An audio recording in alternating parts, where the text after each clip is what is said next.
Now, our resident curmudgeon finds inspiration in an unexpected place. I've been thinking a lot lately about my color computer. You see, I have been using it less lately than I used to. I'm the kind of person who always likes to try new things with my color computer. But lately, I've been finding it harder to discover new things to try. I guess I could look on social media, but I never really did get into that. Anyone who knows me won't be surprised. But I learned something new. There's a group of people who get together every Saturday to talk about the Coco.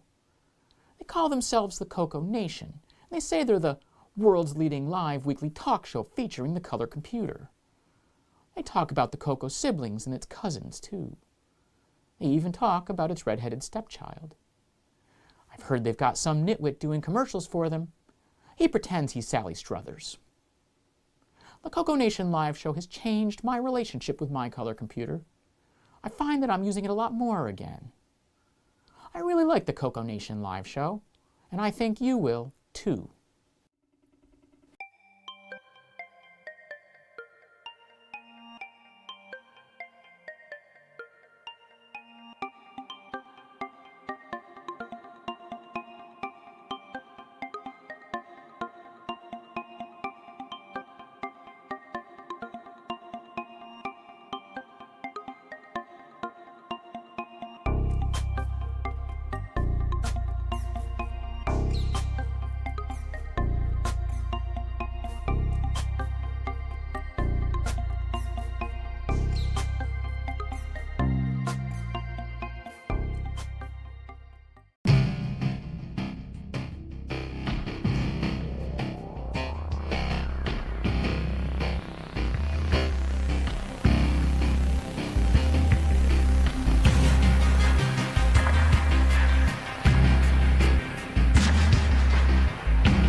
The CoCoNation show is an unscripted, live, and interactive broadcast. Anything can and will happen. The views and opinions expressed by members of the panel and the live audience are their own, and not necessarily those of the CoCoNation show, its sponsors, affiliates, or subsidiaries. Open minds are encouraged, and a sense of humor is recommended. Thank you for being a part of the CoCoNation.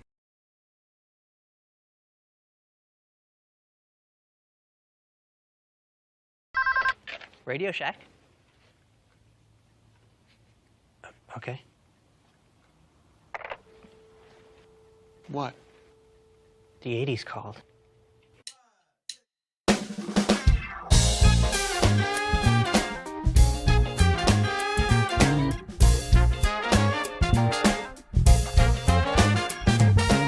Welcome to the CoCoNation, the world's first live and interactive talk show featuring the Tandy color computer and its hardware cousins.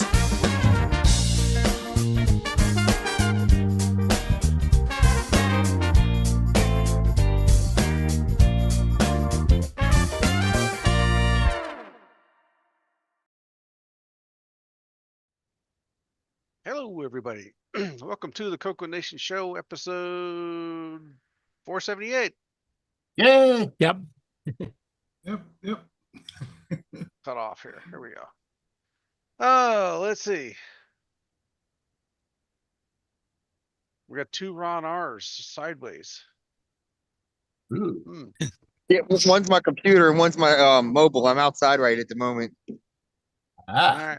Yeah, you need to back off that nut about a quarter turn there so we can all. Yeah. Throw a steak on for me. Yeah, do that too. or are you doing chicken? Got it.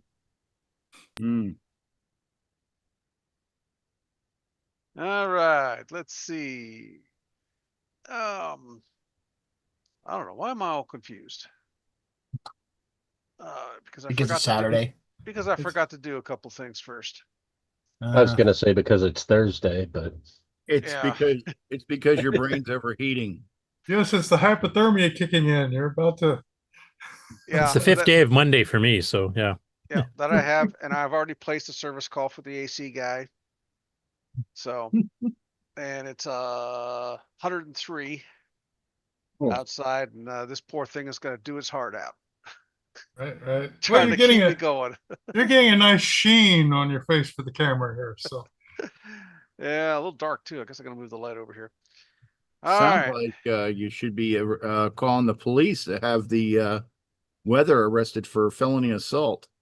Yeah. all right. I hope your power stays on. That's all right. I got a backup for that. All right, let's see. In the panel today, we start off with Sloopy Malibu. How did we do that? And then, we Where did he come from? everyone. and then we got Melly Hi, Meowdy. and Ron Deluxe. You've come to the right place if you want to talk about the color computer. And next over, yours truly, the button pusher. Next row, we got Marco. Yay! Glad to be here. I'm gonna need a few of those. And Exile in Paradise. Howdy, everyone. Welcome to the show. And we got L. Curtis Boyle Welcome to the show, everyone. and Rick Euland. Greetings, all. Next row, we got William Athing Hey everybody, welcome to the CoCoNation. and Brian Weasler. Hello, everyone. If I seem a bit chatty today, it's because I made a bread pudding with white chocolate chips and glaze, and I had more than enough before the show. So I'm on a little bit of sugar high right now. So if I seem a little weird, it's just bear with me. It'll wear off. Then Alan go get the rest of the pan. Alan can contest to it. Alan saw pictures, so he You bring enough for everyone? Actually, there's a whole pan full upstairs. So yeah. Oh, Stop by and pick some up. All right. Next over, Gavin Holloway Hello, everybody. How are you doing? and Bob Emery. hello, welcome to the show. Okay. And on the bottom row, stuttering Ron R. Wing up. Say hello. Tending the fire. One's wing and one's nut. There we go. One's left and one's right. Oh. All right. In the chat, we got Kevin Holloway, Michael Zwiffel, Jim Rye, Marco, Wayne Campbell, Ken Wilmont, Peter Willard, Tom Erik Gundersen, Benevolent Chum, David Ward. MC10 guy. Let's see. I think I did him already. Mike Brandt. Brandt. I keep throwing these new names at me here. Mark, do you mean? your sound is low. Is it? Mike Brandt has been around forever. Is he? Yeah. I'm just, that must be a, Qui-Gon. must be a couple of brain cells that left. It's the heat, I The tell you. heat, yeah. They've melted. We And do it is- appreciate your work for the common good. I can see your ceiling fan trying to get that little bit of air conditioning wafting throughout the house. Yeah, let's see. Oh, I think I probably know why it was happening because Zoom would refused to update. I was still on version 6. Oh, And I had to do an uninstall, re-download it, and reinstall. So of course all my settings are Oh. reset. So where's my microphone settings? Here we go. Is the show going to end before it starts? No. it's already over. Okay. There It's we already go. over. Turned off the automatic adjust. That's probably what needs to happen. Right. And then, You got too many buttons to press. yep, too many buttons to press. Live performance audio. The hell, we're live. Not right now. We're live. That kills your noise Let's canceling. beta test some stuff. No, not that one. Yeah, there's a lot more buttons in here now. Let's see, output volume there. Okay, microphone. Okay, got the right mic. So is it sounding better now? You're a little Still weak. pretty somehow. quiet. Yeah. No, I got it cranked at 100% and turned off the adjust. Give us 3 more dB. Well, Is your mic Already- position just too low, or? no, it's the usual spot. I'm thinking it just I got to find the right. It's just got you choked back for some reason. Yeah. Maybe I Or don't want to volume or mic anymore. All right, we'll see if this does anything. I mean, I can hear you fine. Try calling it Bob or Bill or something. You're just a Let's little see. quiet. Background noise suppression, automatically adjust.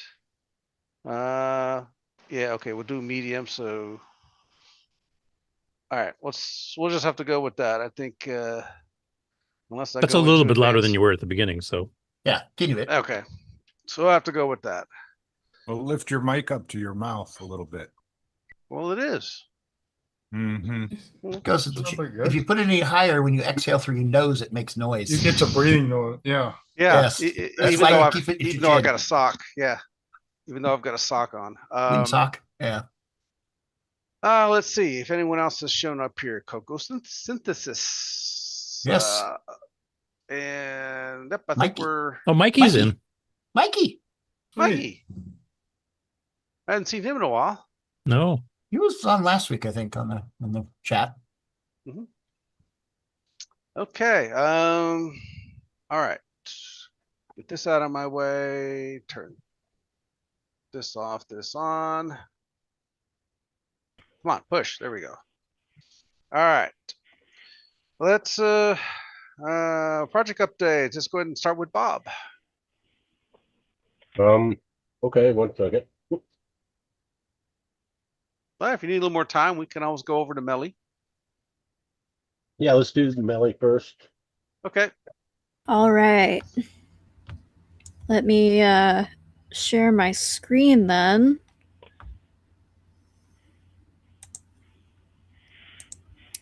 All right. More in your game? Yes, there's more on my game. Bring it on. Let me see. Is there a way I can see what I'm sharing? What am I sharing right now? Is it you not usually- showing my screen?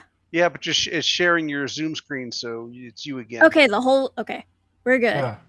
It says you're So I sharing wanted it. but to show There we this go. There. new Oh. cover art for it. Splash screen. Yeah. So I drew cover art for it first because I thought that would be really fun. Mm-hmm. Let Pro tip. me. Nick Renties always does the splash screen first and then works from there. Oh, really? Yes. Tricky treat, smelly feet. Yeah. What's up with the smelly theme? I don't know. Are we gonna, guys? I'm taking donations for the anti-bullying fund. Oh. All right. So we are going to run this, and I'm going to prepare my ears, because XRoar always makes it pop my audio. Like it's an experience for me. You need to report that to the maintainer. Well, I don't know. It's running inside of so many things, because it's like I'm on Linux. It's for Windows. It's also running with UG Basic. It's just okay. Right. So what I'm about to show, I overhauled the score system. It's now, instead of regular Pong, it is a rally game. So it's you trying to rally with the AI as much as you can. So if you get scored on, game over. I get game over a lot because, bless my heart. If you score on the AI, though, you get extra rally points. And what I have right now is every rally to test, because this is faster, it will go up in speed, because the game design is as you go certain amount of rally points, it gets faster for difficulty. So this is just like the speed run version, just so I could test it. All right. So it starts off a bit slow. I got rid of the flickering on the bats. The candy's a little unstable at the bottom for some reason. I have to figure that out. All right. So there you go. It gets a bit faster. The first rally point. You get a point every time you hit it.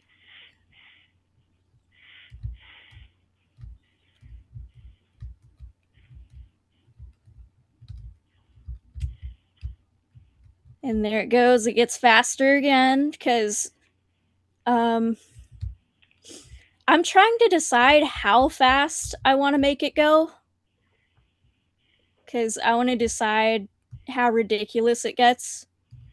You could always have different starting levels, and it starts at a different constant for each level. That's true, and this is the highest speed I have it at so far, because I can still play it. I just thought of an evil. Oh, there we go. Okay, we have game over. I'm going to work on the high scores next. Before, I don't want to debug graphics stuff right now. It's been driving me crazy. Like, Erico saved me with the padded sprites trick. I didn't know that because I've never made 2D games before. I've only done 3D. So, we will go back here if I can click things correctly. Okay, so that is currently what I've done. I coded for like 14 hours yesterday to get everything overhauled, because why not? I have plenty of time right now. I haven't been feature creeping yet. It was just overhaul it into the first game design that you want. High score next. Dad is definitely trying to feature creep me. He's been attempting. That's how we know he's a good part of the show, because we all do that. Right? Yeah, that's what I've been working on. Now, do you have sound in the game? Like, we couldn't hear shared sound, like you were mentioning was blowing your ears up, but you have sound like I do have sound, but I turned it off because when I have Zoom running, it will blast my ears with the sound, because XRoar is really weird with sound for some reason. Are you running on a Mac or? No, I am on Linux, but I'm running the IDE in Wine, and then the IDE is opening XRoar. The Windows version of XRoar. Well. Yeah, so 17 steps later. Because I think the Linux version of XRoar doesn't have the popping sound. I know the Mac OS 10 version does have that problem. Yeah, that's why it's happening. So for my sake, I turn the sound off when I'm showing it here. A lot of Are you using the latest version of XRoar? Mikey pointed out that the MAME emulators had some updates recently for that sound I will noise. check. I will Looks check like if I have it up. 1.12.1 is the current version. Okay, I will check that later, because it's CoCoCatter Day. I'm here to watch the show. Excellent. All right.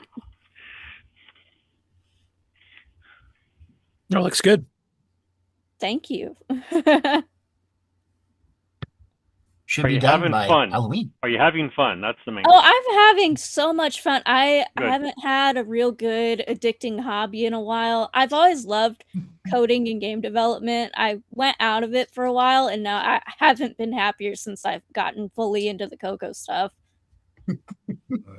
It is a full-fledged addiction at this point. I wake up, I'm like, I'm gonna go code things for the Coco, or I'm gonna read up on manuals or something like that. Oh, Melly, there are a couple suggestions in the chat. Kevin Holloway said real-time clock. So, and David Lord said feature creep, extra points for saying the magic words. Oh, someone said feature creep. We all win. You can even add in a bonus level in the game that plays a bit differently and just flash feature creep on the screen and then add to it. Yeah, I have visual effects I want to add, but right now we're just getting the main stuff done, basic stuff, then we can make it all cool and fun. I mean, you're making this with cool and microgames fun. basic too, right? Huh? You're making it with UG basic, microgames basic? Yeah. Are you planning on making a cross-platform as well? Because that's one of the supported things with it. I have been considering it. It's designed for the Coco 3 though, so I'll have to see how it plays across different platforms. I would ideally like to keep it on the Coco 3 though, because that's what I designed the graphics to be. That's the target for the graphics, because I'm very particular with artistic vision stuff. I saw purple and pink and I'm like, yeah, that's what I want. We'll do that. Cool. But if it's easier on other people and there's requested platforms, I will try and make it cross platform. If that is a request. I'm just curious because I mean, there's some other compilers too, like Glenn Hewlett's. 609 basic. Yeah, 609 basic one, which is. Yeah, I have multiple targets that I can work on. It's mainly for the Coco 3 because that's my favorite. Okay. Outstanding. Yeah, it looks good. Look forward to more updates too. Awesome. Thank you. And then the feature creep will start. And then it will start, yeah. Just be careful with all that wine. She uses it sparingly. Okay, let's see. Bob, you ready? All righty, sure. Okay. So take it away. I guess some of you may recall that I was not around here last week. I was listening on YouTube while driving down to Austin.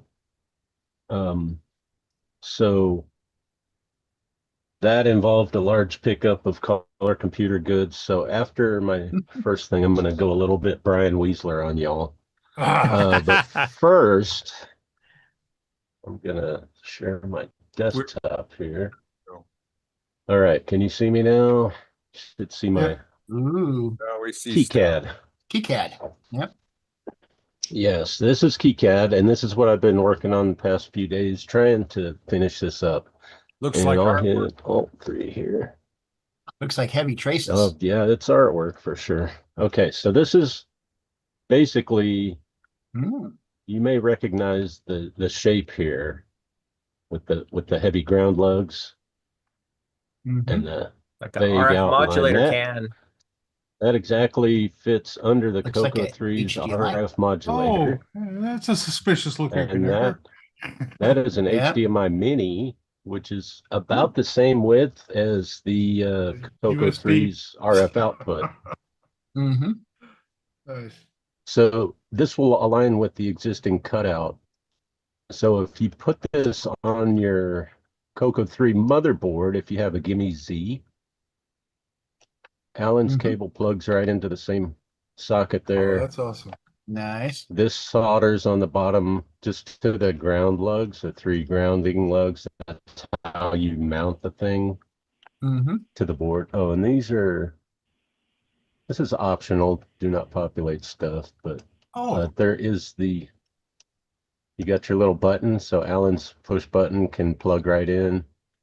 And that's a 3.5 millimeter jack with 3 connections. Yes. Tip So ring sleeve. if you populate, and that's an easy one to solder in, yeah. So you can have a sound output through a 3.5 jack, Right.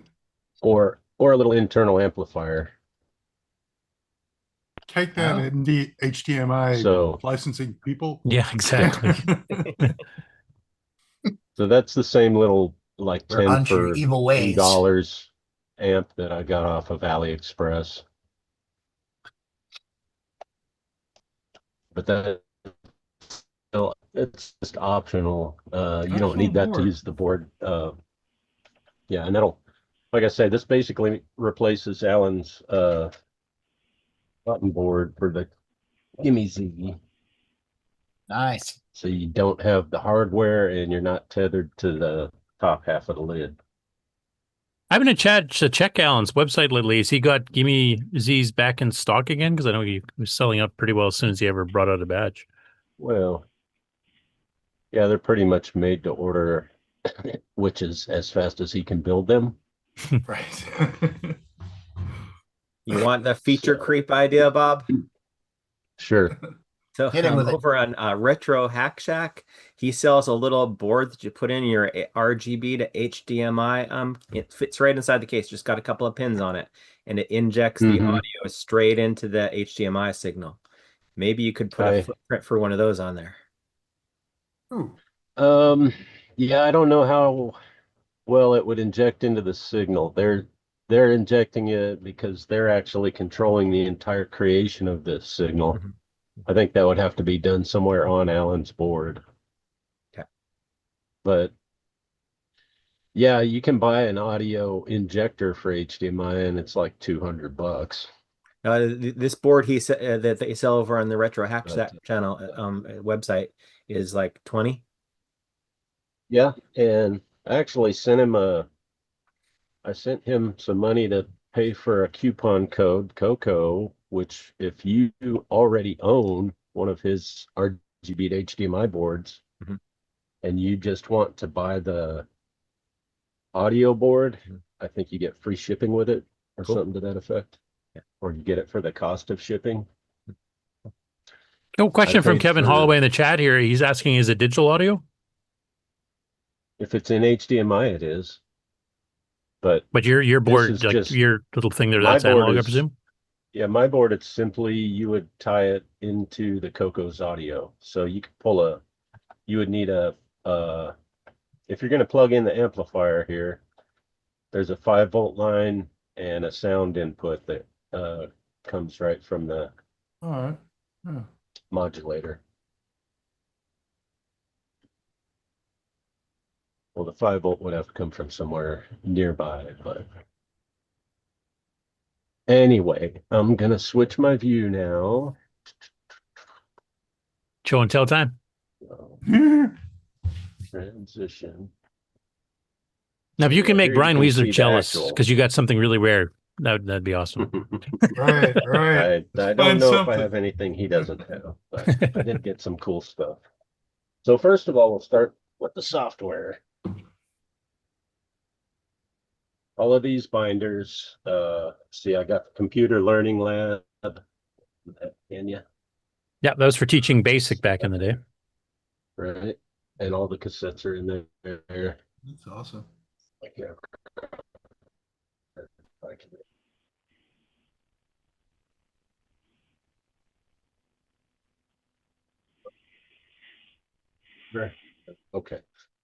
Computer Learning Lab, it's in pretty good shape. All the cassettes are in there. Next one we got.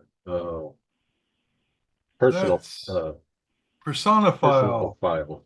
That's the name I haven't heard in a while. Isn't that a mini database or something? I can't even remember if I ever ran that. Yeah. It's goofy. Probably need to take advantage of.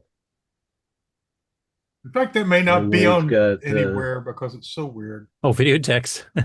Video text, of course, wouldn't be complete without one of those. Oh, do you still have a CompuServe login inside of it?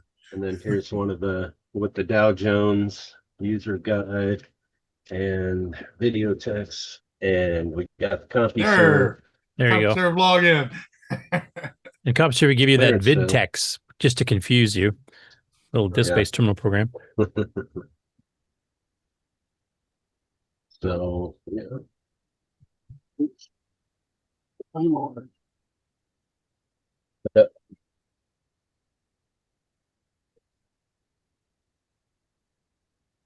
There's finally art gallery with the cassettes. And this has the What even has the overlay? keyboard overlay. This is the first Coco One keyboard overlay I've ever owned. Nice. Yeah, I've there wasn't never too many seen- programs that used it. There was very few third party. I think Master Control or something. That one that reprogrammed the keys for like Poke Peak, like a MC10 had one, and there was a couple Radio Right. Shack ones that did. I've never seen a package with ROMs and cassettes all in one book. That's unique. All right, so then we move on to box 2, which starts out with just a couple of still Computer cassettes wraps. from Tandy. Computer cassettes, yeah. Those are what, 10-minute, 15-minute or something like that? I think they might be a C10 or C20. The color should tell you, 20s, but I yeah. don't remember. Okay, so blue's 20s. Yeah. Red was So we 10s got a because I have a sealed bunch of those. interbank incident. $4.95. That was the very first game that Tandy sold that supported a hard drive for the Coco. A couple of cartridges in box, Personal Finance, and Quasar Commander.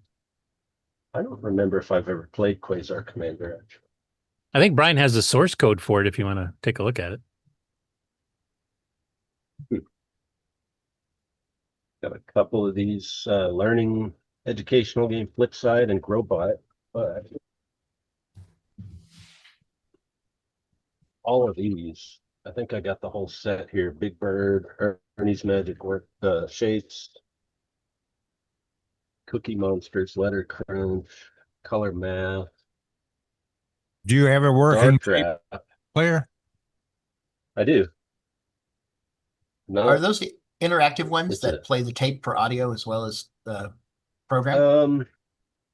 I These don't in think most of those, particular, some I'm of the not early Disney sure. stuff did, but these Yeah, ones I are think mostly these are just like just interactive programs. games. Yeah. Oh. Peanut Butter Panic. And so, speaking of the interactive, yeah, that's these. So I got Goofy Covers Government, which could not be more appropriate. No. Space Probe Math. Mickey's World of Writing. That's one I'm not familiar with. No. They all have the tape and the books in it. Yeah, those are those multimedia cassettes where it loads the program and then it does audio bits as it's Yeah. drawing pictures or whatever. Math Adventures with Mickey. Telling Time with Donald. Kids today can still use this. Right. Mickey's Alpine Adventure. So there's still, this isn't a full set either. There's a few that, oh no, there's Space Programs. That's one else. I don't know, maybe it is a full set. I haven't really done like a inventory comparison to the catalog. With the Disney ones, I could have swore this was like maybe 6 years ago. I thought I saw somebody post. There was one with not Donald Duck. What's the grandpa's name? Scrooge?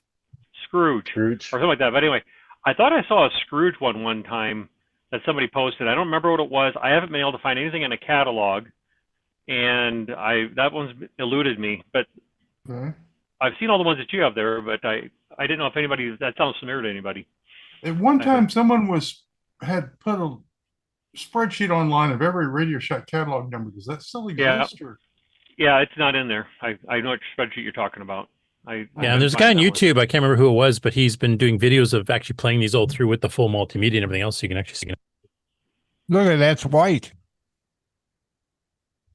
Oh, a second gen. We move into the hardware. No, this is the early one with the curvy front. Yeah, but it's Yep. white, not the gray original. Yes. Yeah. So I don't That know says if Radio that's Shack instead of patched. Tandy. Yeah, I don't know if that's upgraded or not for the Coco 3. But nice original box. Right. Yeah, It'll that be- box is in really good shape. Box is white. And if not, it's Yeah. easy to fix. So yeah. No, Ron, this is a white Plug-in box chip. because Great. this is a reproduction box. Oh, it is? Apparently. Yeah. But that's not a MPI in there. Oh, dust cover and a drive. Model 1 Yeah, drive. it's an actual, it's a dust cover for the drive too. Oh, that's one of those 35 track drives.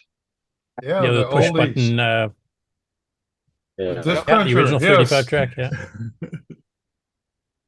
That was for the Model 1 because that had the color logo on it versus the one, there was the model before that didn't have the 3 colors on it. That would have been for the Model 1. Oh, okay. But did the Model 1 have that push button like that though? I thought it just had normal drive.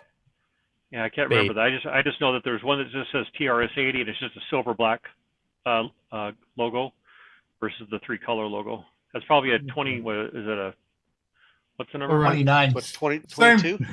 same 29 drive, but probably. this is for the color computer, so it gets a Yeah, color this is the logo. one I Yeah. had when I first bought it. The old tech drive. Yeah, this doesn't even Yeah, you have had to be numbers. This careful is to get your color disc all the computer, way. Mini disc. Yep. And it's silver. To match your model. They Coco 1. used to get warm, didn't they? Oh, yeah. Yeah, I got one on the shelf back there. So, Probably needs a new belt by now, but hey. And a terminating resistor pack or whatever the heck that thing was to mark the last drive in your chain. So again, I will thank El Jefe from the Discord for letting me come pick this stuff up. Nice. There's still more. But wait, Don't there's remember more. what's in this box. Now That's there's a pure white box. Ah, Oh, No, so all original kind color of goodies mouse. in here, including Yep. an SDC. Black Beauties. Mm-hmm. Disc. Looks like a Double-side set double cable. density floppy disks. Looks Pack like of the mouse 2. got out of the box. Looks like a cassette cable or a Yeah, printer we cable have there. one, Mhm. one escaped, Yep. cassette, cable. DirectX modem Um, pack. Yep, Work 90. 2 deluxe. All 2 kinds of regular Black joysticks Beauties. still in the box. These have the black handle. Yep, that's the A. Yep. Even have the Stereo manuals. music synthesizer, direct connect modem pack. Yep. Where can we buy reproduction boxes? Quick Urban's Guide. I'm not sure. And then So this is a are those speech empty and boxes sound or do you have cartridge. more?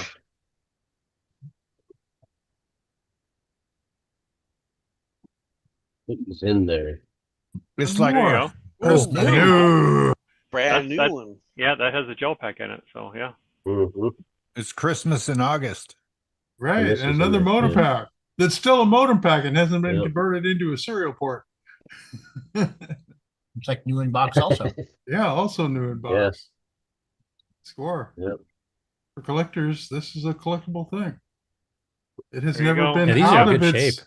It's Yep, never been that is- out of that's- that. Has That it? does the cardboard sleeve over it too. That's not. Yep. Yep. Very nice. Sweet. And you can send the other one off to get it converted into wireless. Exactly. Like everyone else did. But you'll have the one that's never been converted in that box. So Or used. We need to set up our dial-up network again. I have something to share that I'm going to try with that. How many weeks before you recover from this purchase? Well, luckily it was less than it was gonna be, but I still it's more than I was prepared for. Oh, it's taped. All right, what else? but do you're we younger have? than we are, so the physical repair will come faster. Yeah, that was one of the newer Coco SDCs there from Retro Rewind. Yeah, did it have a SDC in it? You know, an SD card. Yeah, it does. And he told me that he was having trouble getting it to boot. Huh. So. Oh, that's the box of the silver hard drive would have came in. That's not a reproduction box. No. Or a different silver hard drive. No. Uh-oh. It's a real box, and it says the controller is in there. Oh, that's the white one. And a newer drive, yeah. Yeah, that's the white one. I Yes. bet. Yep. Oh, There you beauty. go. Yep. Oh, look at that cable all nicely folded up. The only thing we're missing is the smell of it. Is that the 12-volt controller or the 5-volt controller? Yeah. Should be the 5-volt controller. I'm not sure. I think it's. Should be a 3029. Yeah, the 3022 needs a 12. Everything else can work with 5. That was the 1793 base one, right? The later ones were 1773. Right. It is a Or there's a 3029. Fujitsu chip also. Yep. Yeah, so Okay, that's that's the 5-volt. There's no. second Yeah. gen. Mm-hmm. Oh, wait a minute. Where's the screwdriver hole in the center of the foil thing there? It's pristine. It's a phony. Yeah, this is some cool stuff. Yeah, this is what a color computer is all about. All right. So now you can. I don't know how well y'all can see that, but there is a clue about this drive that you can tell from the side of it here. Not vintage. Basically, It's a 40 track full height, or is it a? Oh, that'd be the 500. It's another vertical. And You what's can tell by the screw holes. Doesn't have color though. and that foam is little. different than styrofoam, isn't it? Can't Yeah, see the this is drive right now. polystyrene. Yeah, This styrene. is the. Yep. This one has the actual edge connector in the back. Yep. Oh, rather than the ribbon cable coming out. Yeah. Oh, The right. front It has doesn't that have the little color logo, baby, right? that little baby board inside of it that made the Right. tabs that come out the back. I remember those. Hey, didn't it have a travel card in it? Locked in it? Did not. You know the travel card that fits inside like a floppy? Yeah, Yeah. protects the heads Yeah. from bouncing around. Looking for a year on this sticker. It's not there. Is there any handwriting on these on the bottom there under the warranty seal? Because it looks like that's a service one. Well, how about the warranties? I don't see anything, Okay. but this is intact. Yep. Yeah, but there's you Nice. probably can see there's another layer under it. Yeah. Doesn't look like it. Oh, okay. Those rubber feet sometimes degrade. Mm-hmm. Looks like those are in good shape. Pretty much like new. Yeah. Mm-hmm. No dents, scratches. Nope. And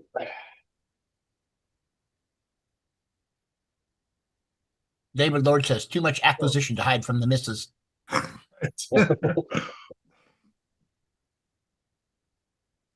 Did she help you carry it in?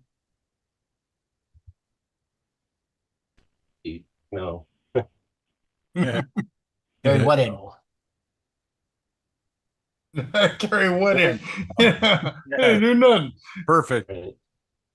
So we got a Ooh. Coco 2. 64K extended. yes. What model? 27. So 3127. Yep. And the T1?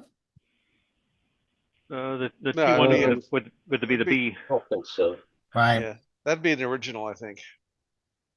Yeah, because I did in the cover show the melty keyboard, which is pre T1. 27? Yeah. This is not. No, that's not a pre. Well, it's a Radio Shack labeled one, though. That's pre T1. I think the Tandy nice ones. dust cover too. Yeah, this is Radio Shack, but it does have a nice keyboard. It ain't come yellow, huh? No yellow. Just like pristine. Even the bottom looks, it hasn't been slid around on a table or nothing. The feet are like, this is like mint. It's like kept in a nice environment. 3127. Does the serial number match the vertical box? modulator. Yep. There's no serial number on the box, but I'm not. Oh, okay. I don't think so. I mean, the box. It was a printed label. It was like a they would have been a printed label. Sometimes those those dry up and they'll fall off. So, but it is kind of cool though when the serial number is the same. Yeah, can we get real particular and find out what channel it's set to? Yeah, you can see right there the white label. It's busted. Yep. That's where it was. The part that was not under the tape is gone. Yeah.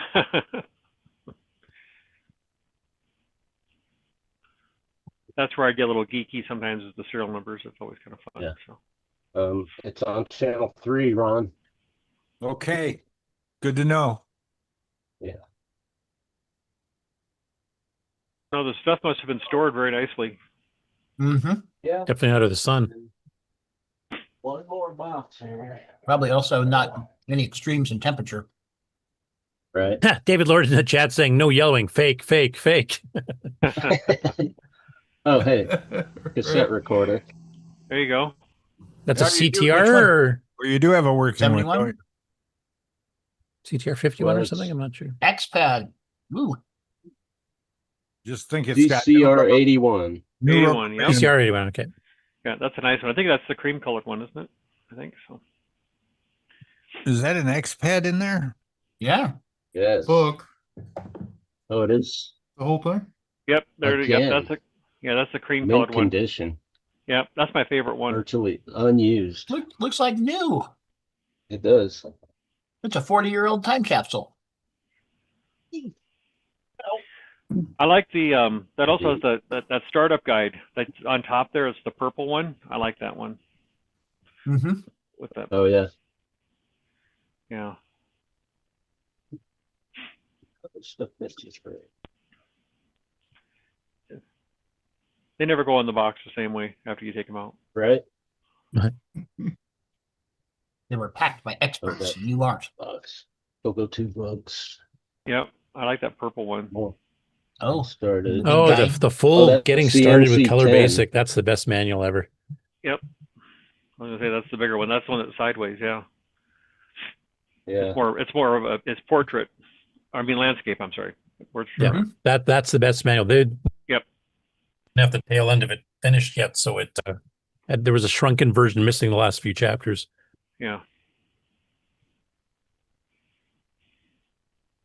And yes, the final item is the graphic tablet in box. Nice. And the box is not yellow. Everything in there. There's a couple eBay people that think those things are Well, worth it's a little. Yeah. Yeah. Hey, you thought you spent any money, you can get it all back on this thing.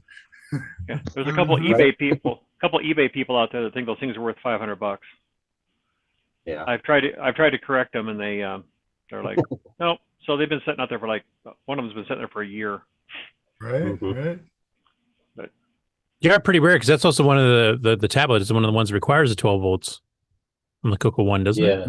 yeah, you need to have the multi-pack. Yeah. Right. But you never see them all together. It's always here's the tablet, here's the book, here's. You might still have a stylus. Right, but you're all in a box with all the stuff. Did you take the graphics tablet out of the box? I have not taken it out yet. Okay. Because with the condition of everything that there's there, I'm sure the cassette's in there. Usually the cassette ends up missing. That has the program on it and stuff like that. Right, that's usually the part that's not with Right. it. You don't have to do it right now. I was just curious. That's all. Yeah, it's probably never been out of there, right? Just verify. Yeah, look at the end. Has it ever been out? Probably not. Looks look pretty like it. pristine. Yeah. So, This is a great starter system for somebody who wants Coco 2. Right? Instant Coco collector. Exactly. Oh, look at that. Look at the tapes here. Yeah, I'm sure the cassette. Yeah, it's all new. Oh, there, it's all you see it in there. the side box. Yeah. Yep. Looks good. It's never left that. Don't untape it. Oh no. A lot of that template that goes around there, a lot of them that you see on eBay, they've been used, and there's a lot of pen marks around the little circle holes for the template. Right. Yeah, so yeah, that's in great shape. Yep. Well, that could be sold as new, and no one would question it. Yep. And those are rare enough that maybe $500 might have been worth it. I don't know. Yeah, they might get there. With That that good one, a shape. Tim Linder did a with nice me. video on how that thing works. Yeah, it's actually quite simple electronically. Yeah. Mhm. Oh, Not nice simple pickup. getting back into the box, though. Nice pickup, Bob. Congratulations. Yeah. So, Brian, do you have any storage tips for Bob in case he gets more like this and he runs out of room? Cool and dry. Cool and dry. That's always the best. Keep going So. vertical. Yeah, vertical. Yeah. Vertical. Inventory. Banker boxes work great. I got most of mine collection now into banker boxes. It's working good. Oh, right. Now, is the person you bought this from, is he still active in the Well, community or is he kind of retired from it? I think the main thing is he was moving. I'm not sure if he's left the community. I think he's still in the Discord. Is my voice still picking up? I'm behind the camera now. Yeah, no, you're good. Yeah. Yeah. I just wonder if he was just downsizing or, if he was getting out completely. I think he said basically they were moving and he didn't have room for it anymore. Yeah. So yeah, downsizing is basically it. Right. Obviously, he's not using it because it's never been It's used. all new and brand new, yeah. It's like who wants it to do whatever. So this will all, it's found a good temporary home. Some of it will probably go to the fest. Maybe I'll donate some to the auction or something. That would be appreciated. Our CoCoFEST, our cost next year for the venue has gone up $250 from last year, which isn't bad really, considering the Right, in the market, grand scheme of things. Yeah. Yep.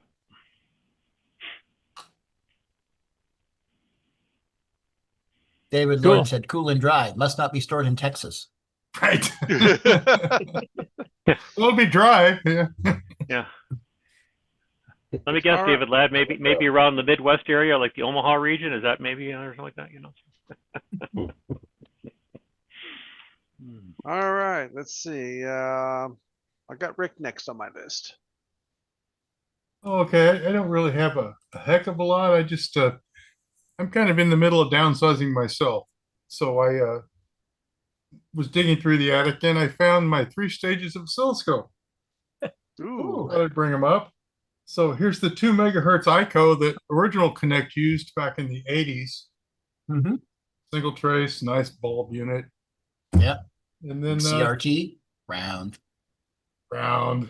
It was pretty good. And interesting, it had harmonics, so you could use it way above the 2 megahertz rating. There were just faint traces below the main traces.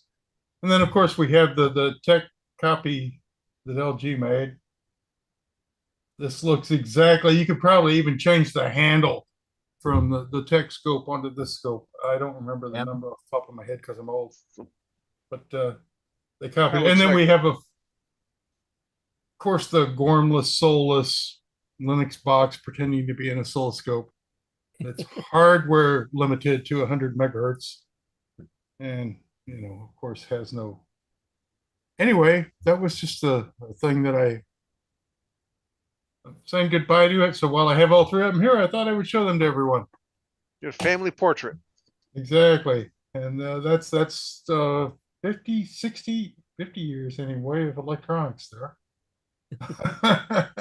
And we went from about 50 pounds to about 3. So anyway. Yeah, I got to get a scope. I got to get a scope one of these days. They're awfully handy. Oh yeah, I don't have one in my arsenal yet. And then on the other side of downsizing, I went to sell some stuff and ended up buying a backstation cluster. So I ended up with a whole trunk full of 3100 Vaxxon stations and keyboards, and I got all kinds of puck mice now. Interesting. So that's cool. But in all of that, I've been digging for 2 days. I found one video cable that will connect to any kind of monitor that any person will have. So the most valuable item in my possession right now is this video cable. And that's been my week. But thanks for bearing with me. And that ICO still works. I bet I can even ship it and it will still work when the recipient gets it, because Glass CRT. it's oh, hey Bob, Scott Cooper says he wants to know where you're hiding your time machine. Right. In my closet with the rest of the crap. Yeah. There we go. Check out this beauty. Oh, there's something that's the that inside of your ICO. Exactly. Is that's the inside? Yeah. This is one of the, I live with this thing. I mean, this fixed so many CoCos you wouldn't even know. I mean, it's only a 2 megahertz scope, so its upper limit is the CoCo's clock speed. However, because of the harmonics, you could see more than 2 megahertz in it. It was one of those things that only old men know. I guess. Yeah. In any case, that's my bit for the week. And it did it all with just 4 tubes in there in addition to the CRT? There's a couple tubes hidden under the bottom. I don't think I have a It also worked as a homemade X-ray machine. Oh yeah, I could have if you didn't align the tube right. You might have got something funky out of it. But these were old, those big, long, skinny tubes. You couldn't kill them. You could hit someone over the head with it, put it back in, and still alive. I mean, And you know this how? I am not. Did you do jail time for it? I have no independent recollection of that event. They never could find the weapon. Right, I put it back in the scope. After wiping it off, of course. All right, let's see, Bill. Hey, so I got a project I'm working on. I previewed this a couple of weeks ago. It's my keyboard controller board, which it hooks up to the keyboard on the CoCo, and then it's got the Pi Pico in there for the USB. It's got a couple of LEDs and it's got a couple of other features. And so it's all working now. And I wanted to kind of give a demo of it. Does both sides. It does the CoCo side and the USB side. So I'm gonna move my camera. Hopefully I'm not gonna make anybody ill here. But so here is, let's see. Oh, my wires are stretching. Flip, he's gone.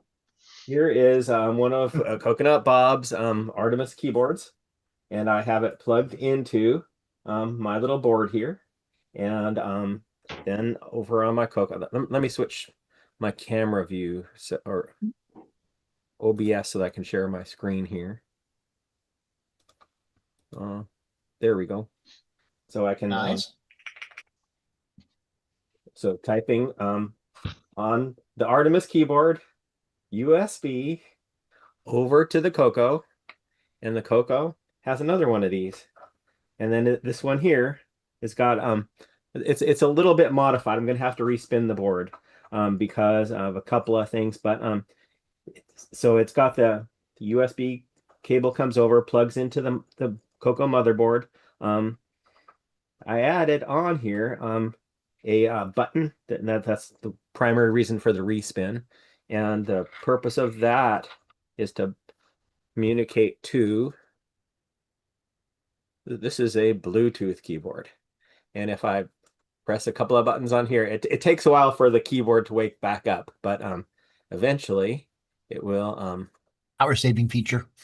Yeah, because this thing is based upon just like 9-volt batteries and whatever. So I'm sorry, 1.5 volt AAA's and whatever. But it works real nice, and it's very cool. So you can get the idea is with this setup, you'll be able to have 3 keyboards hooked up to your CoCo, one Bluetooth, one on USB, and then it can still have the internal keyboard working because the pass-through. The pass-through is the other reason for me having to respin the board. For some reason, I thought I had to have one in one direction and the other connector in the other direction. That's turned out not to be the case. It needs to be just, rotated.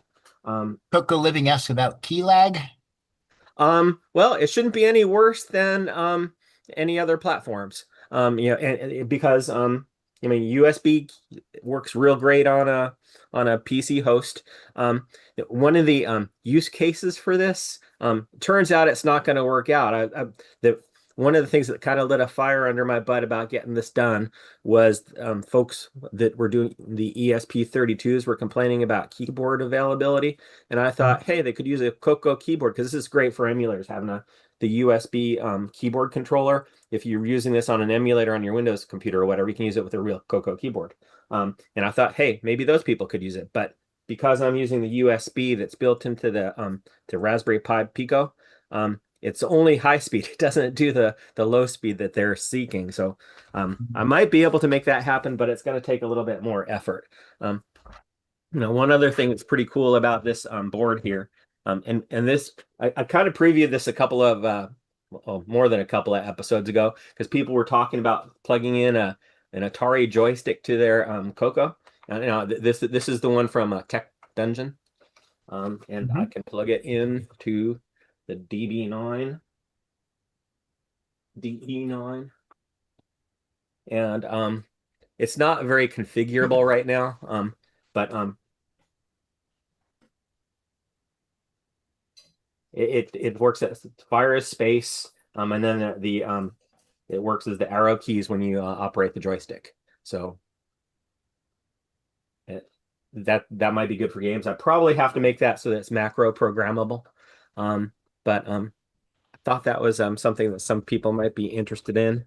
And then you put this along with an Artemis case and an Artemis keyboard and 3D printed case. I'm going to make all this available for people on my GitHub when it's done, which should be very soon. So, but William, did I understand you right? Then did you say that you can hook up a Coco keyboard, but then go USB out to a ESP32? Yeah. Let me bring the camera back here. So this is the Artemis keyboard into this board, and then now it's a USB keyboard, and I can plug this into a Windows computer. Okay. Yep. Or a Mac or anything like that. And so, yeah.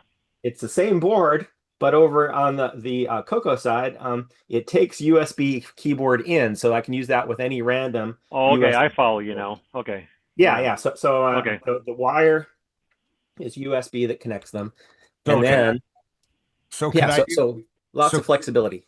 So could I use Coco keyboard on PC using VCC? Yes, absolutely. Or for Windows, you can, it's just a regular keyboard at that point in time. How do you emulate the Windows key? Oh, sorry. It does not do that. But that's a good point. But it could. So you're going to use the multiple. You're going to use the multiple keyboards on your Coco so that you can have different terminals in OS 9. Well, they all go into the same place because in the standard Coco scan matrix. Only one. You could keyboard be input. a smarty, right? The F1 is the Windows key, and the F. Yeah, obviously. Yeah, so I do already do some mapping, and it, like, for instance, because on the host side, I don't know if you're going to use a real Coco keyboard connected to my controller, or if you're going to use a real Windows computer, a real Windows keyboard to hook up to the Coco. So I allow different keyboard mappings. So if you hold down, I think it's Control and 1 on the keyboard, then it switches to that's Coco mode. Control 0 is Control 1 is Windows mode. And it assumes that the key labels on your keyboard are going to be, 2 has shifted 2 has the @ and things like that, quote marks, and that sort of thing. That you can either have it so that it's set up for mapping of Windows keyboard legends or Coco keyboard legends into the standard, USB head sequence. Nice work, William. Thanks. Yeah, and I'll That's cool. It works both ways with both of them. Yeah, same board too, because it's just different software load. I might be able to. I'm not sure. I had a jumper on the board, and it's still there, but I removed it on the next spin, where you could tell it whether it was host or the remote keyboard. But I needed the GPIOs for the Bluetooth, so I had to take that away. So right now it tells if it's host or the remote keyboard by what software is loaded.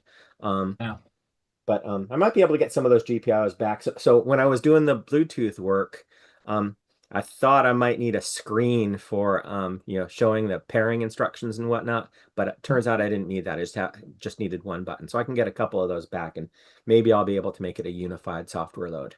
You could probably just use an LED and a single output. Have it come on when it's active, come on, blink when it's trying to pair. Yeah. So right now, the pairing mode is it puts output to the serial port, which nobody's going to have in the real case. But it turns out it's not really necessary. You press the pairing button on the board, and then you press the pairing button on your keyboard, and then you wait 30 seconds and it's done. So I don't think that really requires much more. But I also on these boards. Looking for my sample board. The LEDs are just in the middle of the board, and that's bad. I redesigned it so that the side on the edge a little bit wider. Yeah, the LEDs are going to be on the edge, and the pairing button's going to be on the edge. This board, I designed this while I was on vacation. I was actually on a cruise ship, and I did this on the balcony at night after the wife went to bed. And so there's a couple of things missing. Like, for instance, on the host side, power, I forgot what to do about power. On the device side, it's a USB device, so it gets power from USB. Right. I had to put a header on there for the power. It goes directly to the Pi Pico board. And so there's a header for that. And the other changes on the new spin are there's a header for the Atari joystick port as well, because if this is buried inside the CoCo and you want to have access to the joystick port, you just put a header to DE9 connector, and then you can modify your case or whatever. Or there might be a different case that might have provisions for this board built into it. That might be a little bit of a preview of something I'll have. Well, eventually. So yeah, that's my project. I think it worked out pretty good, and I'll have a few of these boards in some fashion to share with folks over at Tandy Assembly.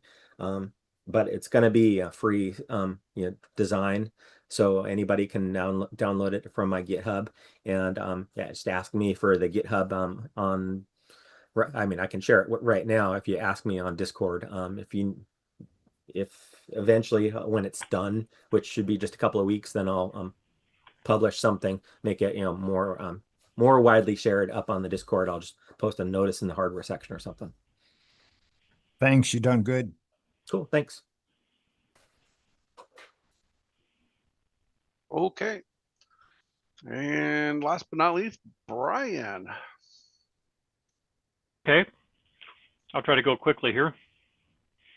Let's see here. You got me? I'm working on it. I got too many buttons to push. Divide by 4, carry the 2. There you go. There you go. Oh, you got my good side here. Yeah. Real quick here then, just some software. Let me switch cameras.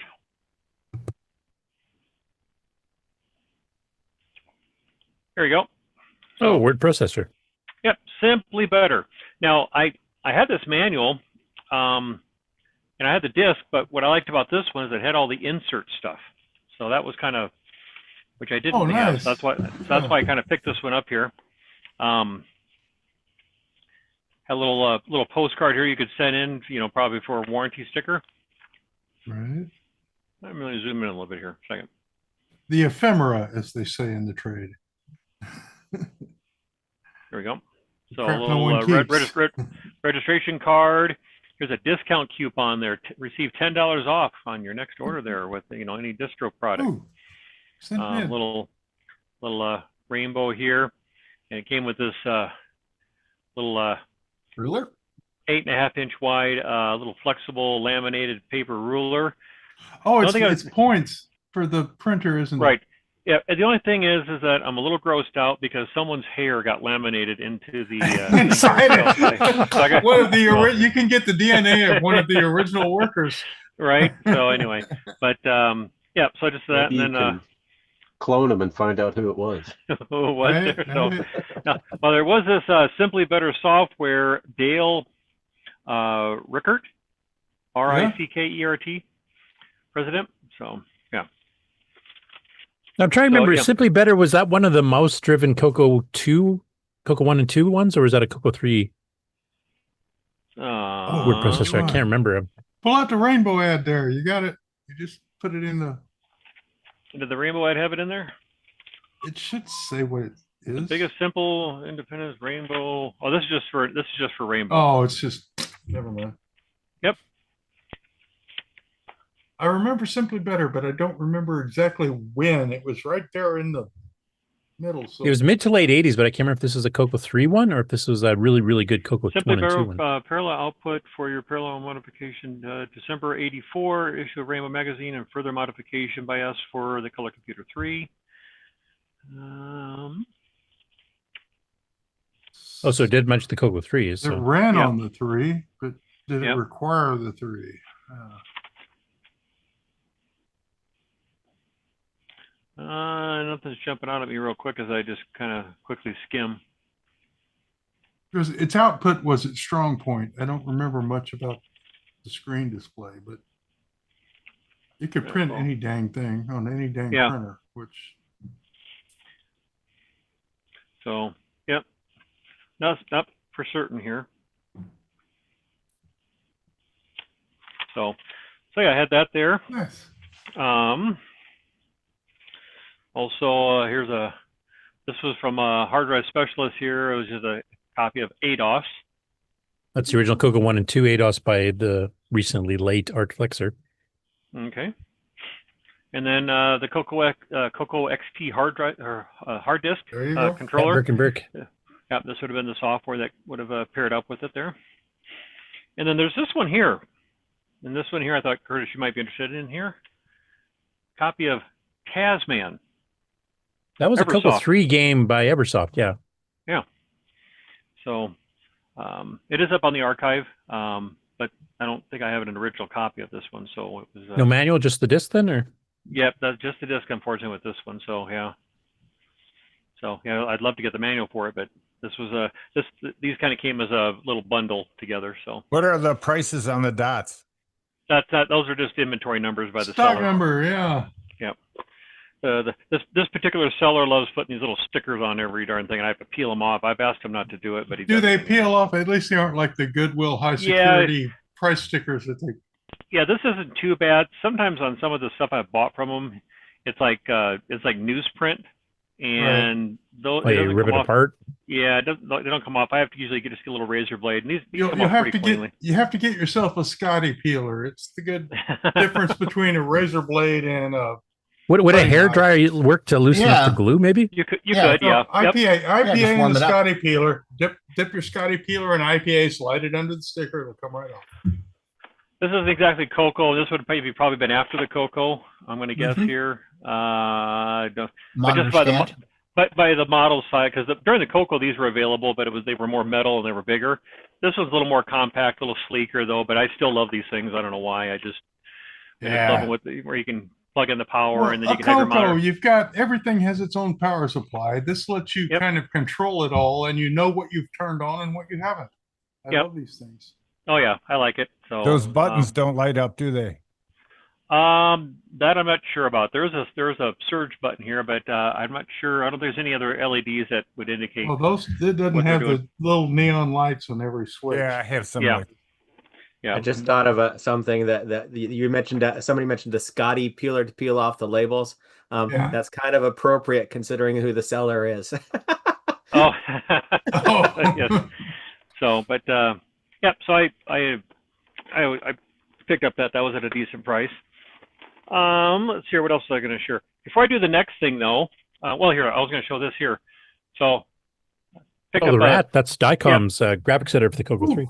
Yeah, so this is kind of nice. I have to admittedly say I already have one of these, but my finger accidentally hit the buy button, and I did. So, but anyway, I couldn't resist myself. Well, you got to downsize sometime. You need some stuff to downsize. Is that lettering?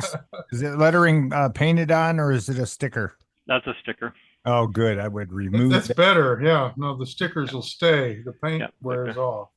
But the rat, it's just kind of funny that I've been looking for some of these for a long time, and then I think now you got 12 of them. The one that I got and this one here, I think I've gotten within about a year, so it's kind of cool. See them pop up. So, and what's interesting about this is that it wasn't even listed as Coco. That's the thing, is it was just happened to stumble across it, and it was listed. So unless you were looking for this, you wouldn't have even seen it, because the seller didn't even have it listed as a Coco product. So is that the regular mouse interface that plugs into the joystick? Yeah, okay. Yep. But they've done it without the giant heavyweight ball. I wonder how they turned the. This is a it's a regular mouse ball, right? Yeah, it's a regular mouse ball. Yeah, I wonder how they managed to turn the potentiometers with a lightweight ball. I mean, Tandy had to use a fucking pinball to. Now show us how you clean the ball. Yeah. Pop it in your mouth and rinse it around a little bit, right? And then So well, I remember when Dicom was advertising these, they claimed the mouse was a lot better at the hardware level than, like, say, the Tandy ones. I would guess they're right, because the Tandy thing was pretty much a kludge. It was this thing is. Well, they had a white one made by Tandy also. That was 2-button. I wonder if it had digital pots in it. Did they? Yeah, how did it do it? Yeah, that's what I'm thinking, because I think it's actually a PC mouse that was adapted for the Coco, if I remember. But then how did they do that into a Coco joystick port? Well, I'm confused. I'm a little unfamiliar with the high res. I mean, I know what it's doing, but it's taking the analog output, the 0 to 5 volts, but it's doing something extra there in order to give it the precision. And well, it's a counter, but it's still based on having potentiometers connected to the ball. But potentiometers are kind of hard to turn, so Tandy had to use that big, massive steel ball to make them work. And I'm wondering how they used a regular counter mouse, which, is it really a counter mouse and it's powered by the joystick circuit somehow? I'm really confused how this works. Yeah, without taking one of these apart, I guess I'm not sure. Right, because you have 2 of them. Yeah, there's not a lot. There's not a lot in here though, because there's just 2 little rollers here. Right, if you roll that roller, how much resistance is there? Does it feel like you're spinning a pot, or is it like an encoder wheel? It's pretty. Just a second, I'm just reaching for a Phillips here. Stand by. Oh, you're gonna poke through them feet? You can avoid the warranty. Well, I don't know if there's screws there. I'm gonna take out the one screw and let's hope that there's just little clips. No, there's 2 more screws under those feet. I wouldn't even bother. Let's see. We'll take a second here, and then I'll show the rest of my goodies here. But this is interesting. It's more complicated than I would have expected. Come on, let go. Yeah, I just brought up Dicom's ad when they first started selling the rat here. Yep. It says, now don't worry about trying to draw your pictures with a keyboard or even a cumbersome joystick. The rat comes with its own mouse. Yes, that's right. It comes with a mouse and not a simple analog 1-button mouse, because I think Tandy only had the black one at that time. Ours is a high-quality digital 2-button mouse like you find on more expensive computers like the Tandy 1000. So it is some kind of counting circuit. I wonder if they did the counting through the joystick port in some kind of clever software. Yeah, it's an encoder wheel. Okay, okay. And then the circuit board inside is doing the translation. They're using the joystick port as a counter, not a analog receiving device. It's just the port that you plug your mouse in. So. Yeah, they're just how many pulses are going in, and then I guess the rat software does its own decode into. That's clever. Maybe. Yeah. Yeah, they charge an extra $30 if you wanted to get it with the mouse, and if you wanted just a software, it was $30 less than the bundle. Is that cord as long as a regular mouse? Probably pretty long close. enough. Looks kind of. Maybe a little longer, but yeah, pretty It's close. only got to reach around to the back, so yeah. Yep. So okay, yeah, this is interesting. I just love this. I love this third-party stuff that was out there. It was pretty cool. Actually, we learned something today. Yeah, it'd be interesting to give it a try too. Like, there's a bit of jitteriness, especially with the high-res joystick interface. Well, what I'm kind of curious is like, okay, some of there's a few folks that have written like little joystick tester programs, so you can plug a joystick in and you can see the buttons. I wonder if you just plugged this in and ran a joystick tester program, and as you moved it, would you just see it go 0 to 63 and No, and so- no. I It's would guess gonna be not, but squat. it'd be interesting to see. Yeah. It's going to Yeah. show garbage. I bet if you scroll it around, Yeah. because it's So- a. I think Alan's right. It's a counter. Yep. Paul Fiscarelli has a real good one. I'm not sure if it's on the Coco archive or not, but I have a copy of it. And then real quick here, then before I show the last thing I want to show, this is not really Coco related, but maybe. I saw this on an ad, and it just got sheer curiosity, so I had to buy it. It's called Cell to Jack. It's a modern thing. They might have been around for a while, but what this does is it has a couple lights here, has a USB port and a phone port. And what this allows you to do is take one of these from back in the day, even a rotary dial, Okay. if you had one, and you plug that into the phone jack. You plug that into the phone jack here, and then this is strictly for power. And when you turn the thing on, the light will be here, and on your cell phone, you can pair this Bluetooth. And then if you want to, you can literally pick up the phone and you can dial somebody, like you dial their cell phone numbers and you talk to them through this. So you can connect your DCM modem up to that thing. That's why I made the comment when Bob was showing this up. So I don't know, because this is obviously digital, I don't know if you were to hook one of these things up to a DC modem pack or any modem that had a 300 phone baud line, would work. I bet you money. Yeah. Yeah, that's why I'm saying it could be Coco. I'm kind of curious if you could actually dial up with the modem and connect. I know there's a few folks out there that still have phone line enabled BBSs out there, and I wonder if this would actually work.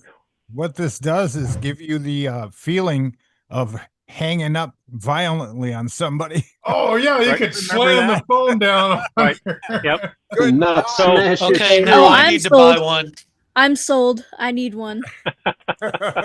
They're very readily available out there. You can go to Amazon, all sorts of places, sell to Jack.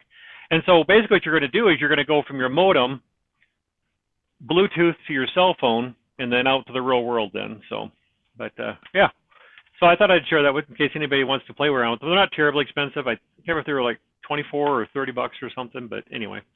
So as far as using that modem, I've done a lot of telephony stuff. And voice over IP has some short circuits to the protocols that allow for things like faxes to work. But that Bluetooth, I don't think there's anything in the Bluetooth stack that does that, because I've done a lot of Bluetooth implementation.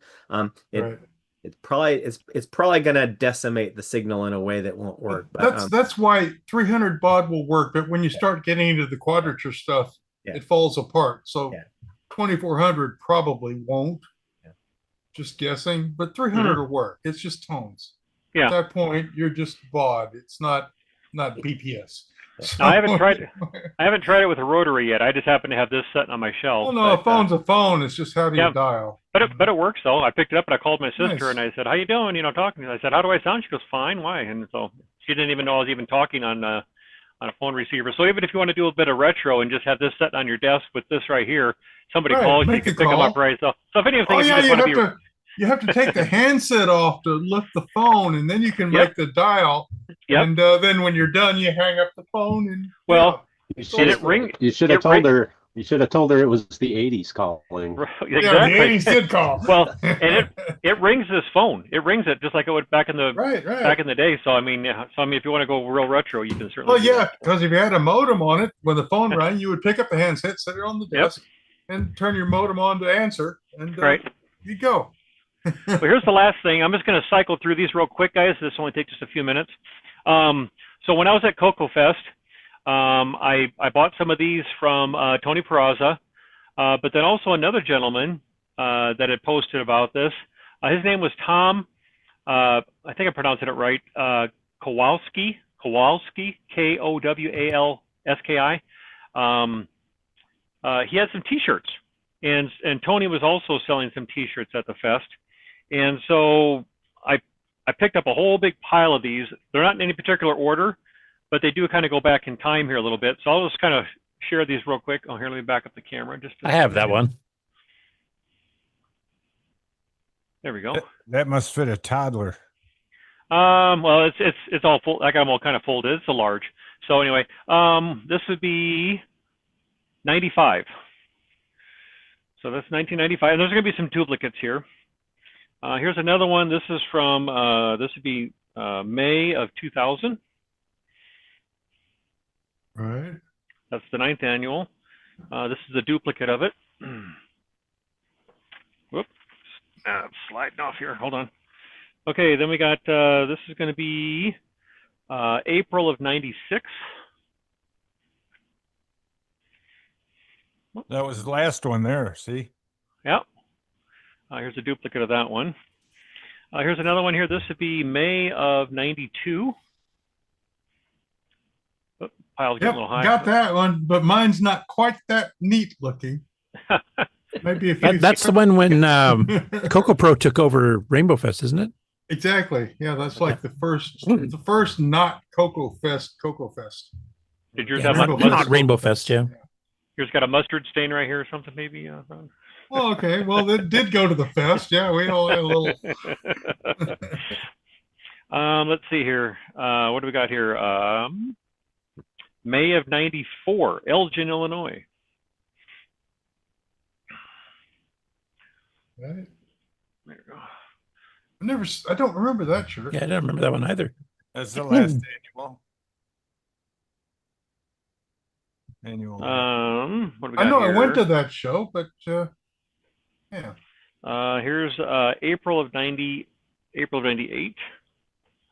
Has a kind of a polar bear on the front of it. Polar bear on the front of it there. It's got a joystick in Some his flags mouth from some of the people attending from different countries. So what do we got here? We got U.S., Canada, what, Nick came? UK, Brazil, and Mexico, maybe? This says Microcept CP400, Dragon 64, Nitro 6009, and Coco and MC10. Is that the chamber operating technology systems that- for every country? Yeah. So that's I wonder if Curtis had anything to do with that Canadian. No, I didn't. I had nothing to do with that. I do remember those though. A duplicate of that one, and then we got here May of 99. It's kind of a simpler one, but it's kind of a. Yeah, that's one of the ones I think I missed at that during that time period. Yeah, the bad times. I was too busy with the work. And then we have here 2027, or not 27, March of 2000. Yeah, that didn't happen yet. You went in the future. Yeah. Yes. Cool. Now, what's kind of neat about this one, I can't remember if did I share the picture that I got from James with you guys there, and it had like all these different people on it from back in the day. Did I share that on the show? I can't remember if I did or not. James Jones, you're talking about? Yeah, James Jones. Yeah, he gave me a picture, and I mounted it in a frame, and I had it at the fest, and it had all sorts of various people on it. It even had Brother Jeremy on it and everything on the picture and stuff. And we were trying to figure out the year, and we couldn't figure it out. And then all of a sudden, I noticed this shirt. A lot of the people were wearing this shirt, so we were able to figure it out that it was in 2007. There was a picture taken, so I can bring it back. I can't remember if I shared that on the show or not, but I can bring it in sometime. I don't have it here with me right now. And then the last one I have here, I think this is a duplicate. Yeah, this would be the 95. It's just the one that here has the. So anyway, so between the two of them, I picked up a bunch of these T-shirts and stuff like that, and I might try to see how many years I can find and try to see if I can't find up some of these or if anybody has some. But some of these look like they're not even worn. So, you know. And do you have a collection of Rainbow Fest T-shirts too, back from when Rainbow was covering it? I don't have any that say Rainbow on them yet. So, or at least I haven't stumbled across any of them yet. So. Yeah, you have to go from 91 back to 83, somewhere in that time frame. Yeah. So, but I thought this might make for an interesting display sometime too. So, anyway, that's all I have, Mark. Okay. All right. Tell you what, why don't we take a break and then game on results afterwards. Sloopy, are you ready? No, You I'm should a be. Sloopy. Doesn't matter. You're going That's the anyway. next game.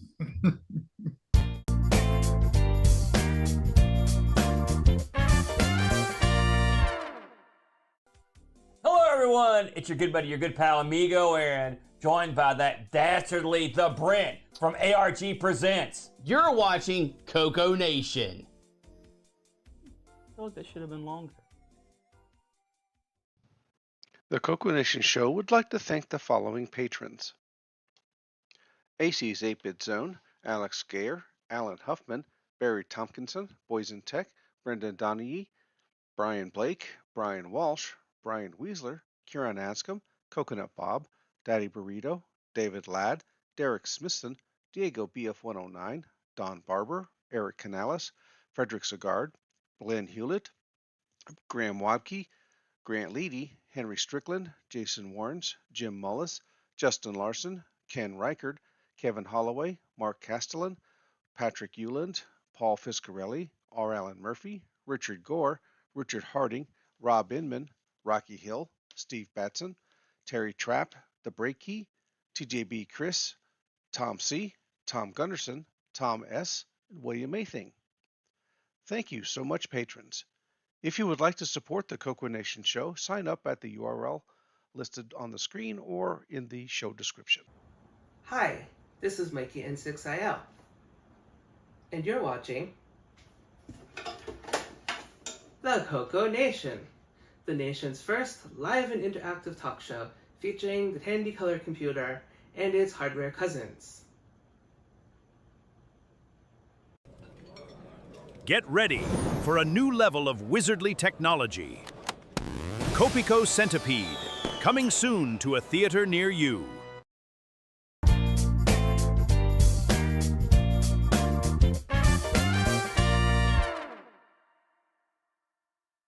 The CoCoNation would like to thank our Discord boosters: Boysen Tech, Captain Kirchhoff, Frederick Micro Hobbyist Sagard, Glenside Computer Club, Paul Fiscarelli, Paul Shoemaker, Richard G., and Wingnut 2626. Please consider joining Discord and visiting the Welcome section to see what the community has to offer. Just go to discord.thecoconation.com. See you on Discord.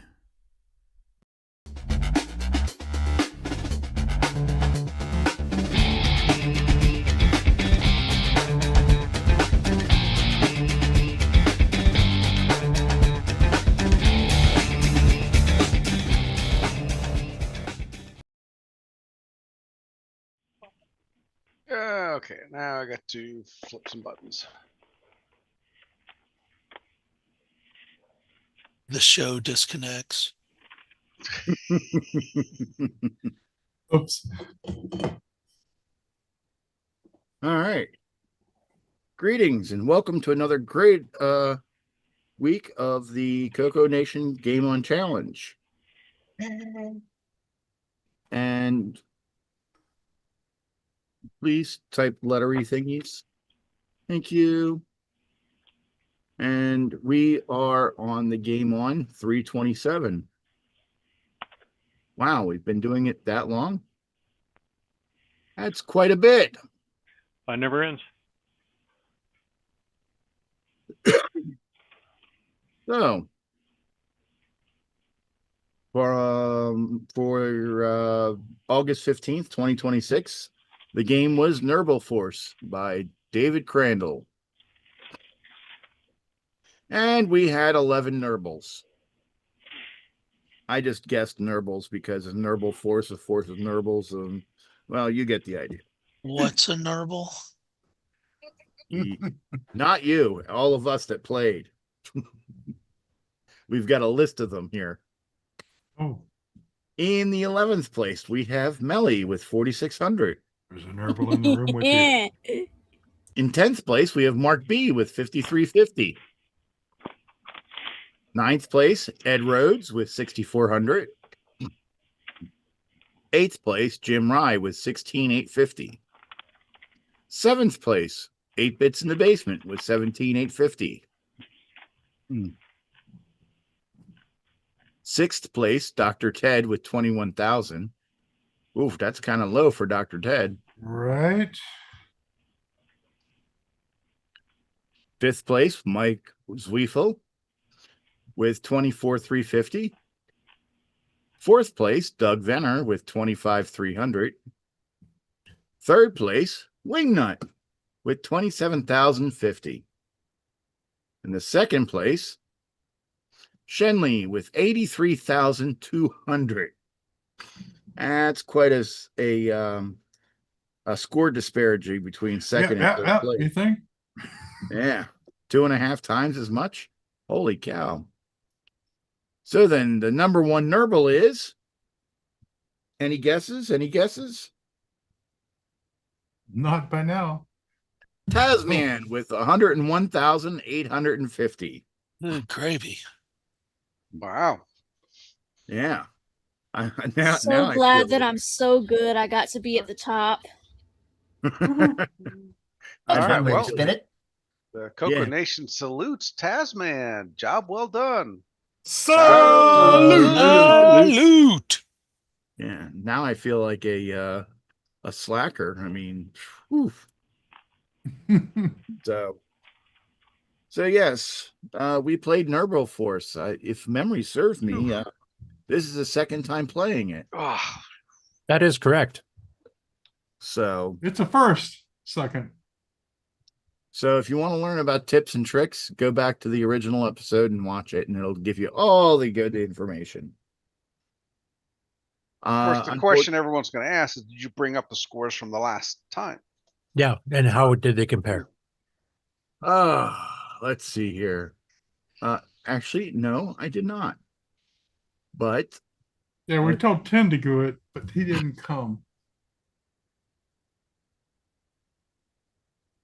Let's see if I can find it real quick. And it seems that it was played in 2024. 100 shows ago, I believe. Yeah. Let's see here.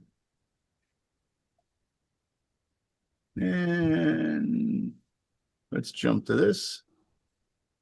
And scroll down to where it ended.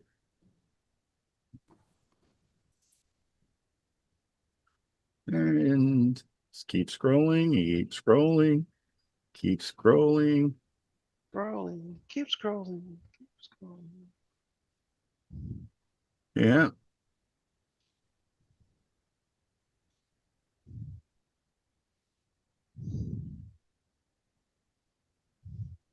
And hey, we're almost there.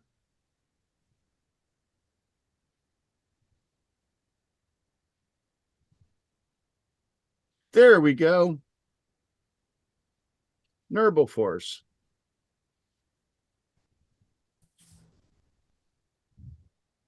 Wait a minute here. We're not I got showing. played.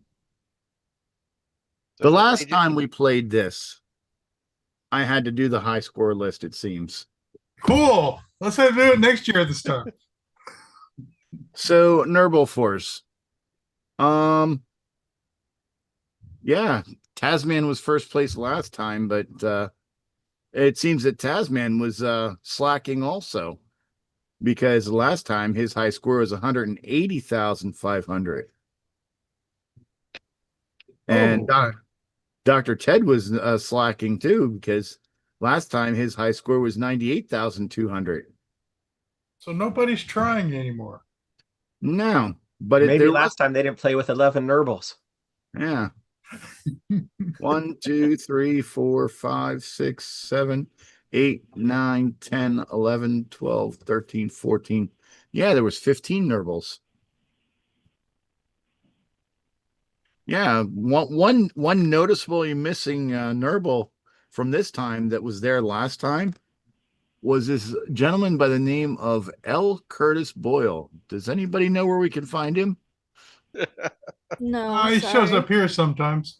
He used to be a regular, right? Yeah. Absolutely. Yeah, back then I was.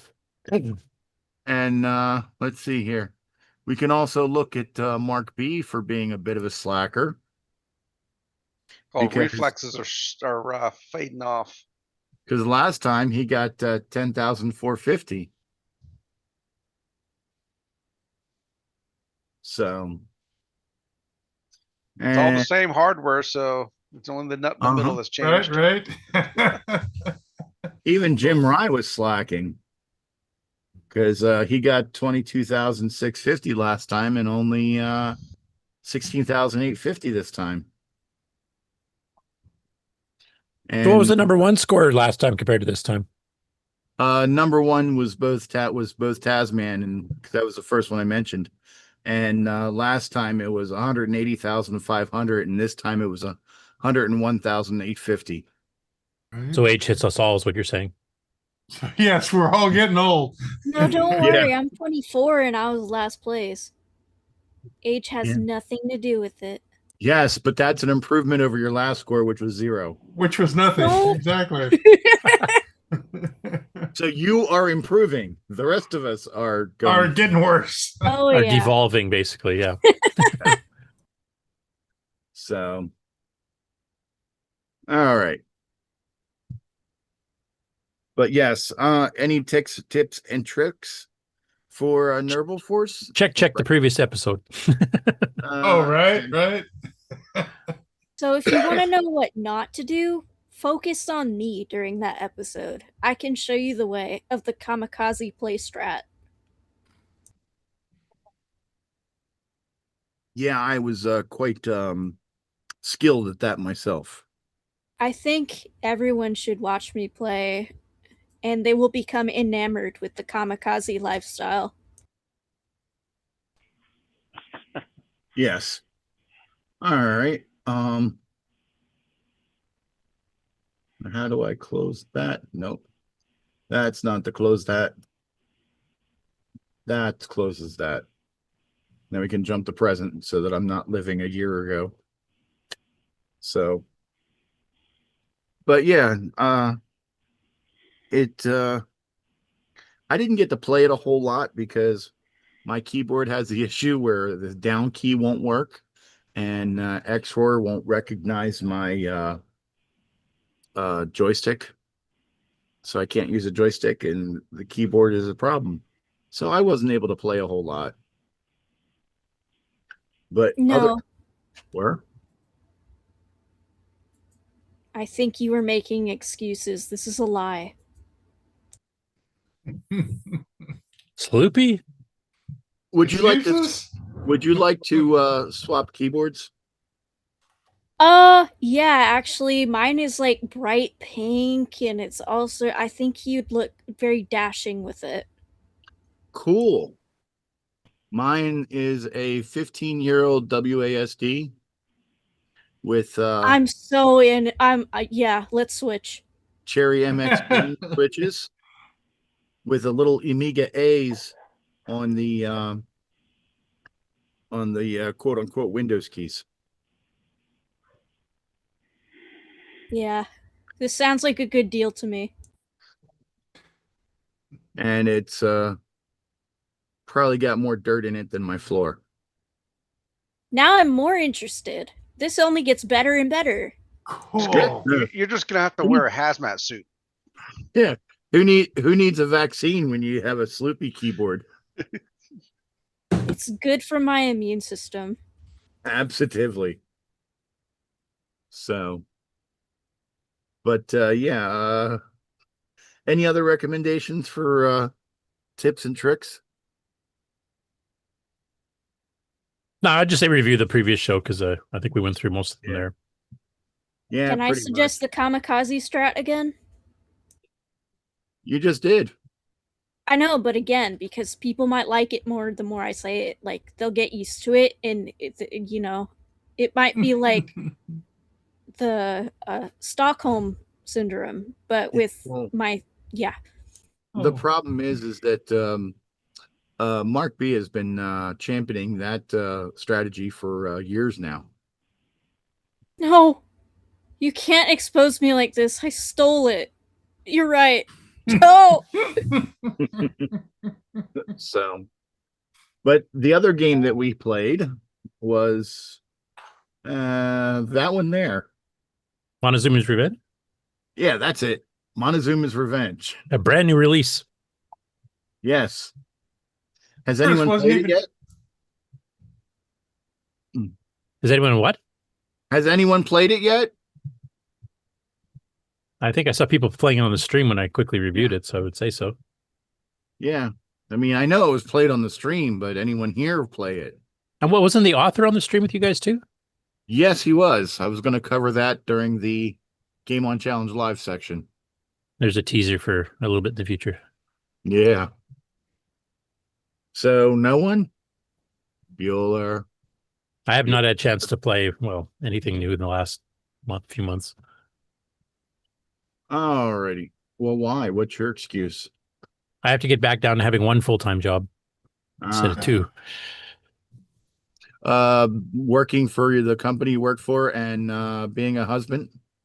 No, I'm talking 2 full-time jobs plus being married. Oh, so you've got 3 full-time jobs. Yeah. And a half-time This is why I don't sleep. You can have 4 if you make time for the Coco. Yeah, it's 3 Yeah, and a just half give up jobs. breathing. I'll have lots of time. No, don't give up breathing, but give up sleeping. I have He's already. already doing that. Okay. Whatever happened to playing while you're waiting for dinner? I work through dinner. I don't even get dinner breaks now on one of the jobs. Oh, good Just work Lord. straight through. You just eat if you can on the road, and if you can't, oh well, you just starve for 8 hours. Oh, cool. Big Mac while you're driving down the street. Sounds like fun. All right. Well, since no one really has any comments about that, I guess next Thursday. It's great we finally got a port of Montezuma's Revenge. That's one thing I would say. Because we never had one for the Coco before. And that's the Coco 3 one, so it actually looks pretty darn good. Nice. Yeah. Watching while other people play it, because I mean, being the Atari user I was back in the day, I got to actually play it.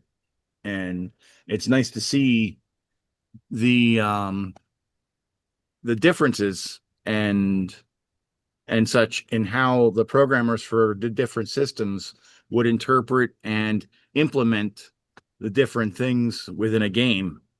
And this because how many platforms is that out for? That was for the C64, the Atari 8-bit. Just those what two. else. Oh, the Apple II never got it? Nope. No, they did not. And it's interesting in the earlier days, like 82, 83, when games were made more specifically for the machine by people who knew the machines, they used more of the capabilities of the machines when they were doing it. Whereas later on, they just made it for one machine and then just ported it to the others. Yeah. That's like Rescue and Fractals and Chronos Rift were done on the Coco. Right. So, but let's see here. The CoCoNation Game On Challenge Live. Where is it? Because from reading the description, I believe this one is kind of, it reminds you a little bit of the games from Europe and the UK where there's like pixel perfect jumps and spots and there it is. That kind of thing. Yeah. All right. And that should be the CoCoNation Game On Challenge Live. Yeah, you should be able to widen the screen if you hover over the bottom of the actual video. The second icon from the right. Theater mode. No, the other one, that one. All right. And then you can kill the chat if you want, or you can leave the chat on. It's up to you. Yeah, and then you'll get How do I kill the chat? The X on the chat window on the top right. Oh, I can't see that because I've got stuff over top of it. There we go. All right. Let's scroll over a little bit because I know there was more than just 2 people. 1, 2, 3, 4, 5, 6. We had 6 people. Yeah, and on the first row, second from the right, is the author of Montezuma's Revenge on the Coco 3. Yes, that is Lee, the man Perkins? Lee himself. Yes, Lee Perkins. Which, if you were there, you got to hear us talk about the program and some of the things that he had. We also talked about some of the details of the underpinnings, and we also talked about future projects. I won't go into detail here because you're supposed to be watching that show too. But yes, it was fun was had by all. I did invite him to the show. He's kind of a busy man, so he said he'd try to be here today, which obviously he had other responsibilities, but I did tell him next week that the end of the high score list for Montezuma's Revenge will be announced, and asked him that if possible, if he could be here for that and to discuss it a little bit, and he said that he would. He has the information for getting on the Zoom call, so let's hope that he shows up, because it was quite enjoyable talking with him. Yeah, I'm just trying to remember too. Montezuma's Revenge is one of those arcade games from the 80s, a fairly rare one where it actually has an end, right? It doesn't just play ad infinitum and keeps increasing the difficulty. Yes, it's what, 8, 9 levels, or I think 8 levels, or not? No, 9 levels, because as you continue on, the bottom level doesn't have light, and you have to get a torch to light it up. And as you go, each level, one level higher from the bottom, gets dark, and you have to get a torch. But the good thing is that once you get a torch, it lights up the whole level, so you don't have to get another one when you go down further levels. So that by the time you get to level 9, all the levels are in the dark. So the first thing you need to do is find a torch.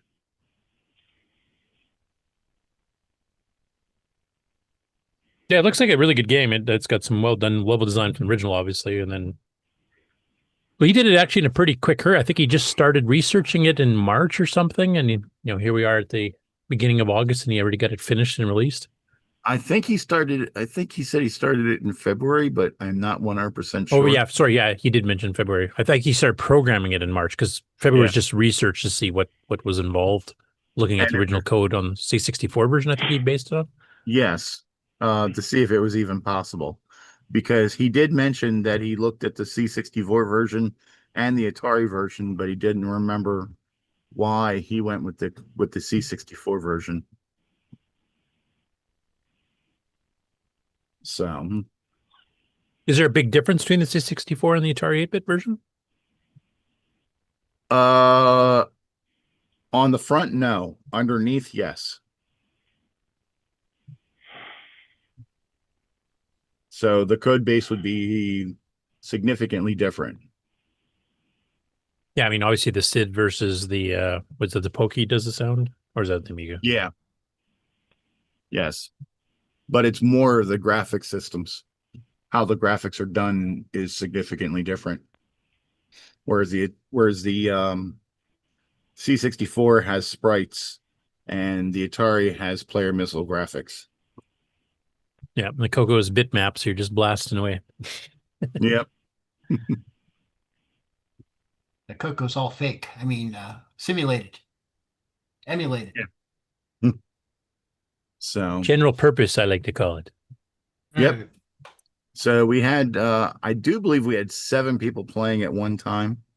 Did anybody get close to winning the whole thing? Like actually completing the game?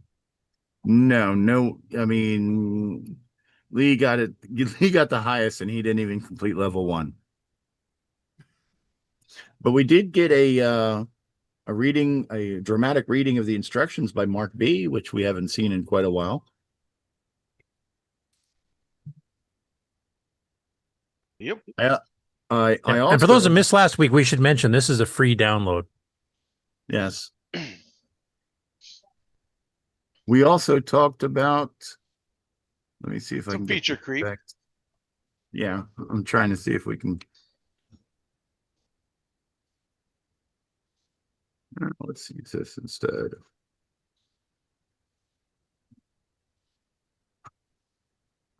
Keep going. I find it fascinating. We've had a rapid fire set of brand new games. So we've got Paul Cunningham kind of did a Battleship game. Me wrote in 4th. Ken Reichert released his Aster Smash clone in Semigraphics 12. And then we've got Montezuma's Revenge. We've got one we'll be announcing today on the show. Well, if you've been monitoring the Coco, you already know it's because it came out last Saturday after the show. But there's another new game coming out for the Coco 3 here too, which is kind of unique in a few ways. Yeah. One thing that was asked was, you notice on the keys, because there's 3 different colors keys, blue, red, and aqua. One question that we asked him on the Game On Challenge Live is, why wasn't the key green? Because RGB of all the colors, I mean, 1, it gives you RGB, but 2, of all the colors, the Coco is notorious for its green, so you should have a green key. Oh, right. It's reserved for the snake, apparently.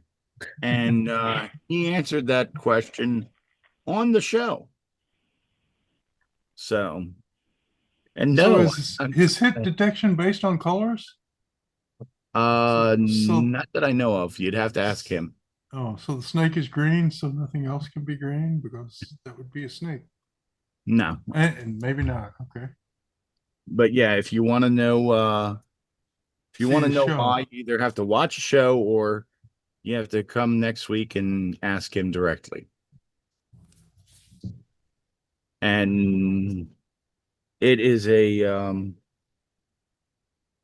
was not the answer that I expected, to tell you the truth. So, but yeah, it was quite the conversation about the internal workings and such. And did we have any more players on the Game On? I don't think so.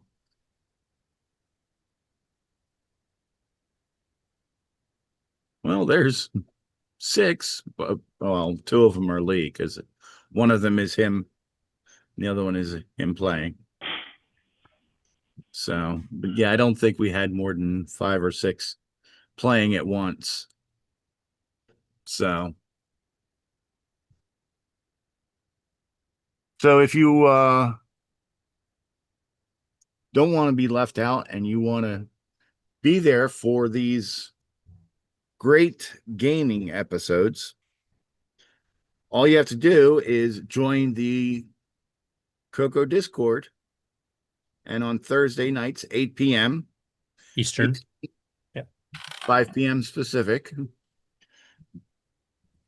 you can join us playing on the Game On Challenge Live. And Ken will be there this coming week, so, which I'm sure a lot of people are happy about. So, all right. And Mark O just posted the link to get into the Coco Discord. If you're not a member already, it's free. Yes. And if you're into programming, if you're into gaming, if you're into hardware, if you're into software, there is a group channel in there for all that and dozens and dozens more. So, and if it's relevant, we can make another channel. Please don't. 1,000 ain't enough. We'll make more. Yes, and that is the end of the Game On Challenge Live. Back to you, Ken. Okay. Oh, yeah.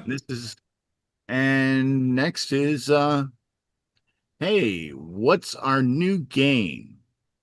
Yeah, because Montezuma's Revenge for one more week. Yes, Montezuma's Revenge for one more week. So then we have this other game that Sloopy's going to tell us about momentarily. Yeah, because Sloopy is not a smart person, because No comment. He did something not smart. He closed a tab? No, he loaded the Game On Challenge Live in that tab. Let's see if I can find it real quick. All right, what was the name of that program? That game? Oh, Lord. Oh, brain, please work. I'd greatly appreciate it if you'd work. Let's see here. I don't know which one you ultimately pick, so I can't even help you.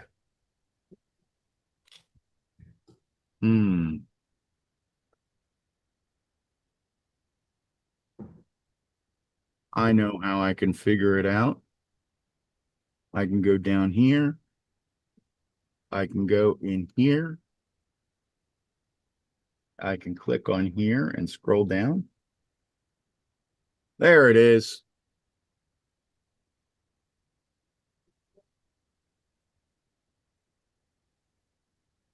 I think it's funny that Curtis says he doesn't I know I suggested one, but I don't know if that's one you picked because you said you were looking at earlier Coco games, so I didn't know which one you ended up with. Let's see here. Yes, that is the one that I picked. And we grabbed a copy of the news. It's actually the first gaming story, so you can pull the link from there too. Yeah, I did. That's how I remember. That's what I was doing when I said I can remember it. I know how to find it, but what I was looking for is I was looking for it in the Coco archive, and it does not seem to be there. It's not on the archive yet. I think it's actually on his GitHub directly. I think he sent it, but it hasn't been approved yet. Okay, so everyone else knows what we're talking about. I will share this screen. Share. I'll be covering it as a first story in Game On News too, so yes, segue if you want. Yes. As you can see, we are playing Glenn Hewitt's Rick Dangerous for the Coco 3. Now, I know that a lot of people don't have 2 megs of RAM and a 6309 in their Coco 3s. All my Coco 3s do. I can't afford 2 megs of RAM, and I can't find 2 meg RAM upgrades either. Yeah, that is an issue right now. We had 3 or 4 different models of them like several years ago, and now we're down to 0 for some reason. Does Mark still sell them occasionally at Cloud9? Yeah, he should. He should. Unfortunately, my Coco 3 is just covered in dust because I haven't been able to use it. Now the 609, everybody should have those because your Coco runs cooler. So right, and if you want to pretend to be an Amiga, you're going to need all this stuff. So, but yes, Rick Dangerous on the Coco 3 is the game for the next 2 weeks. And yeah, I'll grab screenshots and stuff here. I can show you when I cover it in a minute. Yeah, and to download it, you just go to his GitHub, which you can see here. Links are in the show notes on Discord. Yeah, they're already up there. And for those of you who get your stuff from the Coco list, Exile in Paradise will be posting that tomorrow morning. Yeah. And to download it, you see this little thing here where it says Rick V1.00. You click on that, and it's not doing it. Oh. You can download it. Just trying to. Yeah, you have to download it. You can't show it, but you can grab it. Yeah. Over here on the right side, where it shows a little download icon. You click on that, and then it downloads. Yeah. Yeah, I'm showing it because I know that some people don't understand how GitHub works. It's kind of a scary place. Yeah. Yeah. They'll click on that, and then it'll just show this, and they're like, what do I do now? So I'm just letting everyone know so that they understand that you just have to go to the little download raw file. And to actually download the file. And that downloads is a zip, and you can unzip and start playing with your DSK.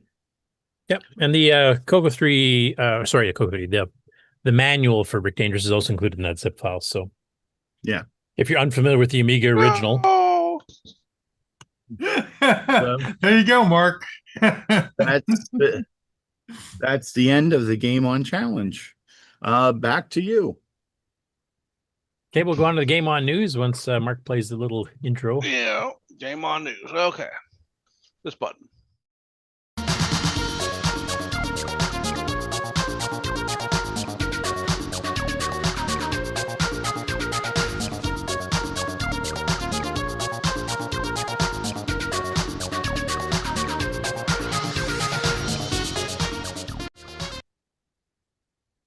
So as Sloopy mentioned, hot on the heels of Montezuma's Revenge, a 512K Coco 3 port of the Atari 8-bit and Commodore 64 game by Lee Perkins, Glenn Hewlett finished up his port of Rick Dangerous from the Amiga to the Coco 3, which is a pretty big hardware jump.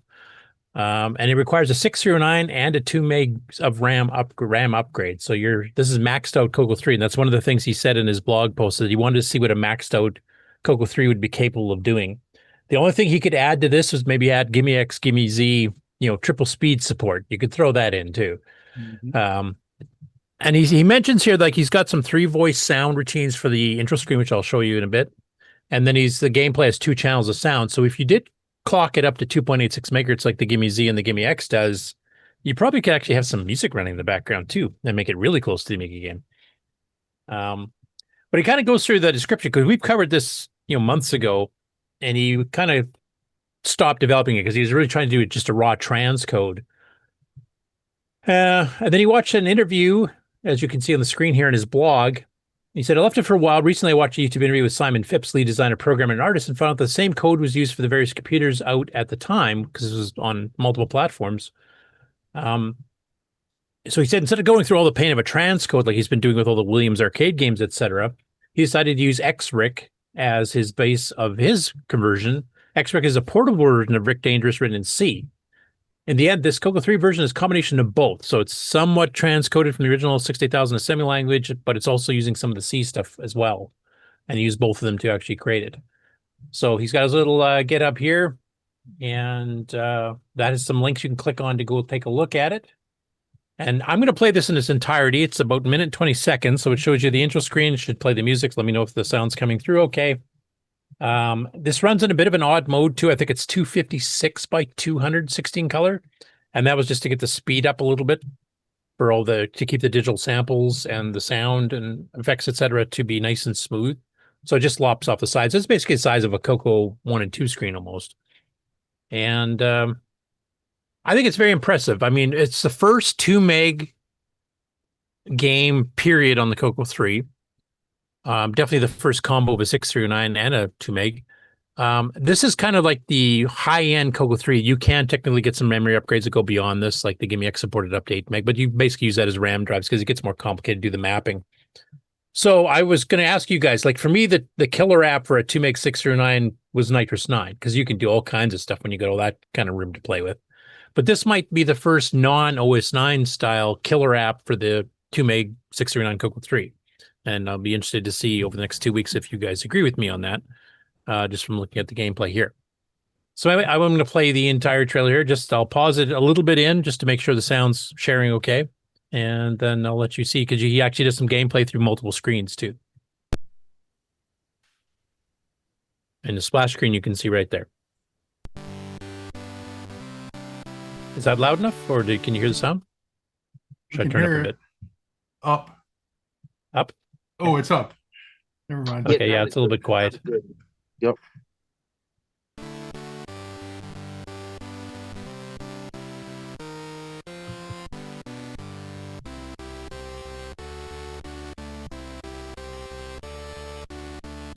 That's some complex sound.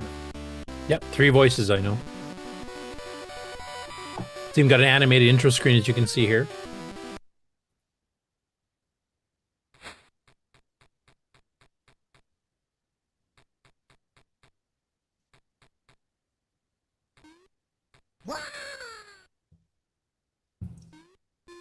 And 2-channel sound here. It's a little quiet on his recording of it, unfortunately. It should play a lot louder on actual hardware.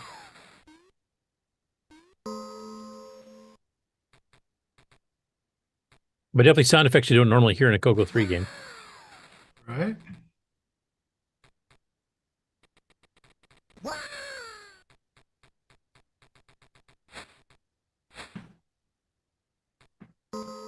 And of course, vertical scrolling as you go through.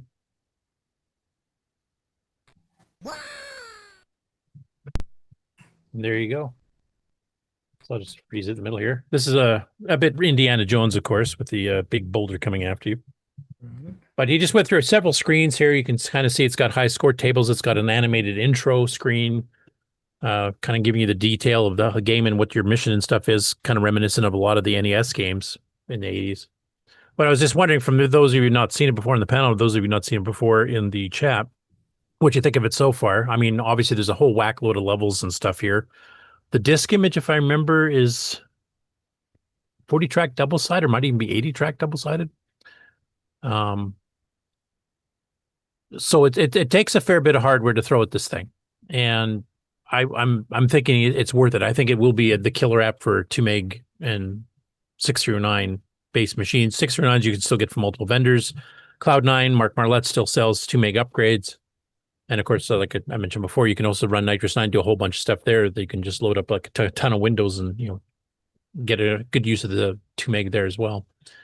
But I was wondering what you guys think of this here, being a Amiga game and also kind of like the highest requirements of any Coco 3 game by far. I don't think we've even had a 1 meg Coco 3 game before this. I think 512K has usually been the max. I'm just wondering what your guys' first impressions are. It's so worth it. I mean, look at the sound while the animation is going and how nice the animate. Yeah, this is just, I'm gobsmacked. And you could, always, if you want to need a little more animation, use a little less sound. It's really nicely balanced. I'm thinking this is going to go far. Yep. I mean, I haven't really compared it next to the Amiga version directly yet. I probably will do that later. I know the graphics are a little bit cleaner because they have a much bigger palette to choose from, obviously. Right. But I think most of the gameplay elements are pretty well here. And I mean, that's a 68000 with a whole bunch of support chips for sound and all kinds of things. And we're just running this on raw. Doing it. Yeah. And I think you got the 8 of the 609 helping a little bit. And other than that, it's just a gimme chip. And I think our only our concession is the background is just grays. And that lets him use the few colors we have for the foreground, if you will. Yep. So, and he does have some backgrounds. He got some reds and whites in here. You can see some spots of orange. The tile work is all just gray to save all the few palette slots we got for the actual play. So it's well thought out. And to do it with an 8-bit computer at all, because Amiga had 68,000. So. Yeah, and like it had a dedicated sound chip and a dedicated graphics chip. And we had the gimme all purpose chip there, which handled the MMU and the interrupts. I mean, the sound was just banging on a PIAs just before.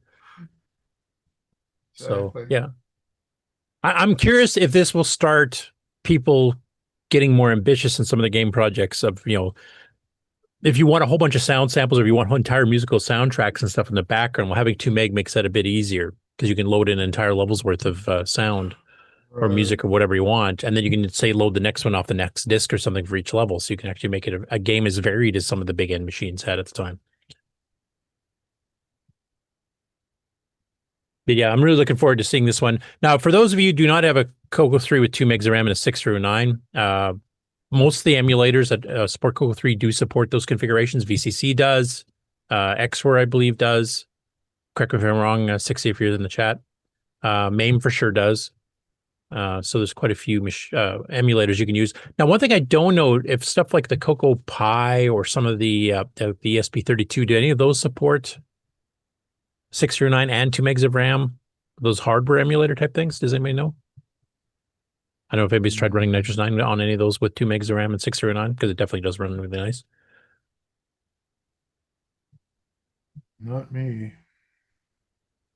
I don't have any of those, so I can't vouch. I can vouch for the emulators. VCC and MAME for sure. I'm pretty sure XWare does. ESP32 Coco, the Coco Pi, I'm not positive. I don't know if any of the people that have those systems on the call here, or even in the chat, have had a chance to see if it supports both. I think most of those support the 639, or at least a fair number of them do. I'm not sure about the 2 meg. XROR does support the 6309. And the 2 meg? Because you can turn it on or off. The 2 meg, I'm not 100% sure. I will be able to tell you in a minute or so because I'm actually trying to load it up now. Boot, damn it, boot. But unfortunately, I'm not 100% sure it does support 2 megs because I'm getting a lot of garbage on the screen. Was it a command line option or something like MAME has? Yeah, do you have to reconfigure it to make it work? Or VCC, it's just a drop down box, and when you're doing the settings, there's a setting for the RAM which you can slide up to 2 meg or even 8 meg. 60's done Coco it. Pi so- uses all the standard emulators. It has XROAR and MAME on it, so it should do it, but I don't know for sure. Okay, 60 just said he's played Rick Dangerous on XOR, so yes, it works. You have to do a RAM 2000 dash RAM 2048 to get the 2 meg There, magic. Oh. Okay, so the 3 main emulators will support it then. All 3 of them. That You have to do means some that- options to get that to work, Yeah. obviously.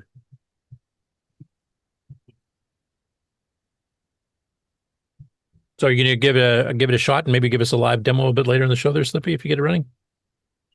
And I believe it also supports keyboard and joystick controls, so you can have your choice.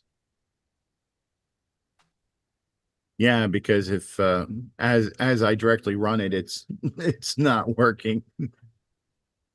Yeah, well, Yeah. from what 60's saying here, you have to use that dash RAM 2048, otherwise it will default to 512, I'm guessing.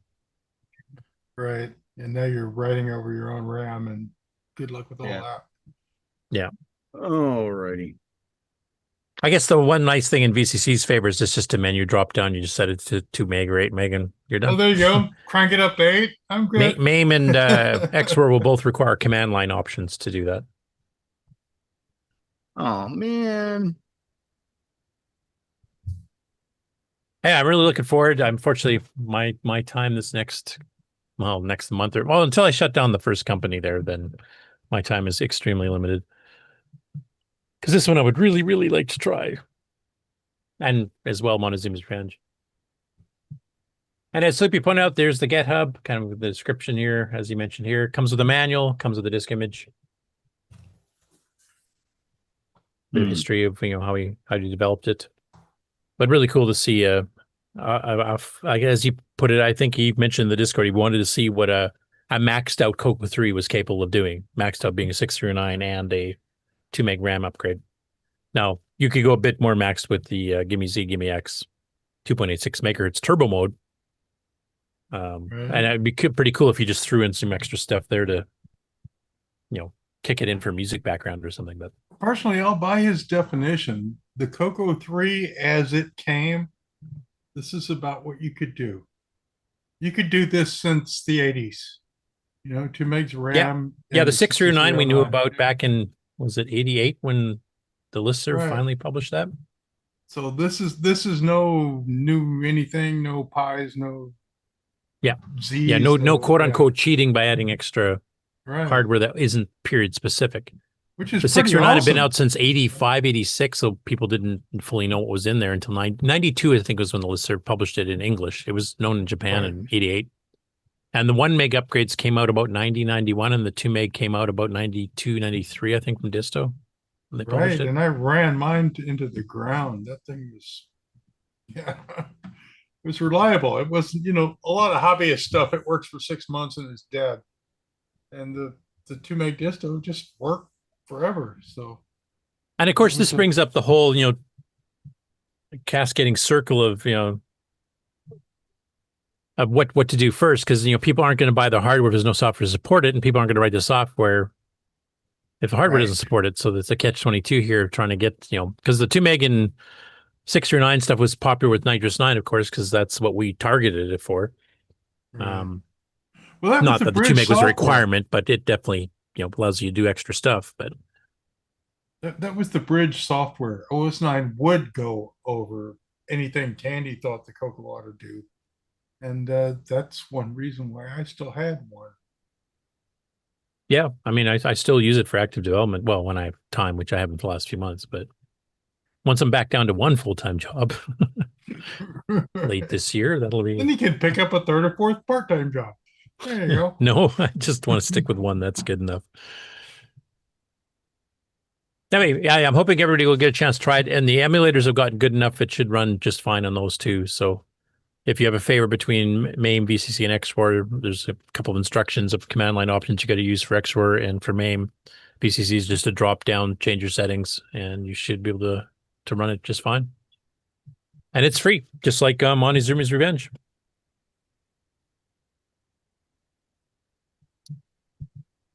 Next up after that, we have Jim Gary. He supported a couple games to MC10 this past week. The first one is Trafalgar, which is a sea battle game, English versus Spanish. It was originally published in Computer and Video Games Magazine, April 1983 issue.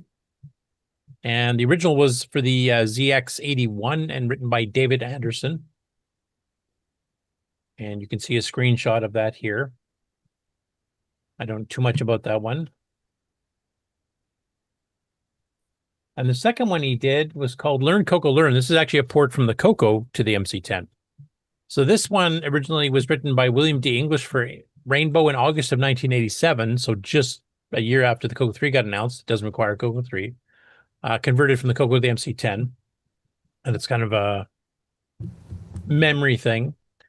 This one, he's actually got a video of the gameplay here. And this is one, since he's ported it from the Coco, if you don't have an MC10, you can actually download the original Coco one, and you can still try the game if it looks interesting to you. So this is supposed to be early AI. Yeah. You might want to look at the source and see why we've gone wrong.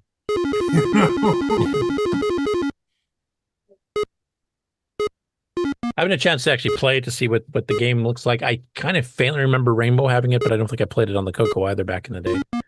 Because at that point in time, within a year of the Coco 3's release, I was so into the Coco 3. If it was just a Coco 1 2 thing, I basically didn't look at it that much. I was a bit biased. I was having so much fun with the Coco 3. Right. Well, this is one of those. The game was kind of not the point. It was, can the computer learn to play the game against you? And yeah, it can't. Yeah. So a couple new ones for the MC10 there from Jim Gary, and one of them is also available in the Coco if you want to try that. After that, Rich Stevens, who's been the most active Coco developer for the FujiNet project, has announced Featurecreep, a multiplayer online dice game for the Coco 1, 2, and 3. And you see the Coco 1, 2 screenshot with artifact graphics on the left, and you'll see the Coco 3 16-color mode version, or maybe it's 4-color, I can't quite tell, on the right. Obviously a little bit higher res. All comes in the same disk image, and when mounted in the FujiNet config program, will automatically boot into the proper version for your machine. So it'll allow you to detect which version of the Coco you're running and kick in the proper one. You can start the game with the FujiNet lobby. And this is another time where Rich is actually kind of beating everybody else to the punch. The Coco was the first platform to get this one. It's now being converted for MS-DOS, the Atari, the Apple II, and some of the other platforms as well. So at least I think it is. He didn't mention in here some of the other ones like the Atari 8-bit, or sorry, the Apple II. I don't know, which is the one. He's got the Intellivision, I think, is now on FujiNet. That's one I think Thomas Terry Holmes just announced this last week. So that's coming up. And there's some other platforms well underway, like Commodore 64, et cetera. So it's nice to be, among the first ones to get them. And I don't know, this kind of looks like a Yahtzee game. I haven't had a chance to try it yet to see if it actually is a Yahtzee or is it a little bit different.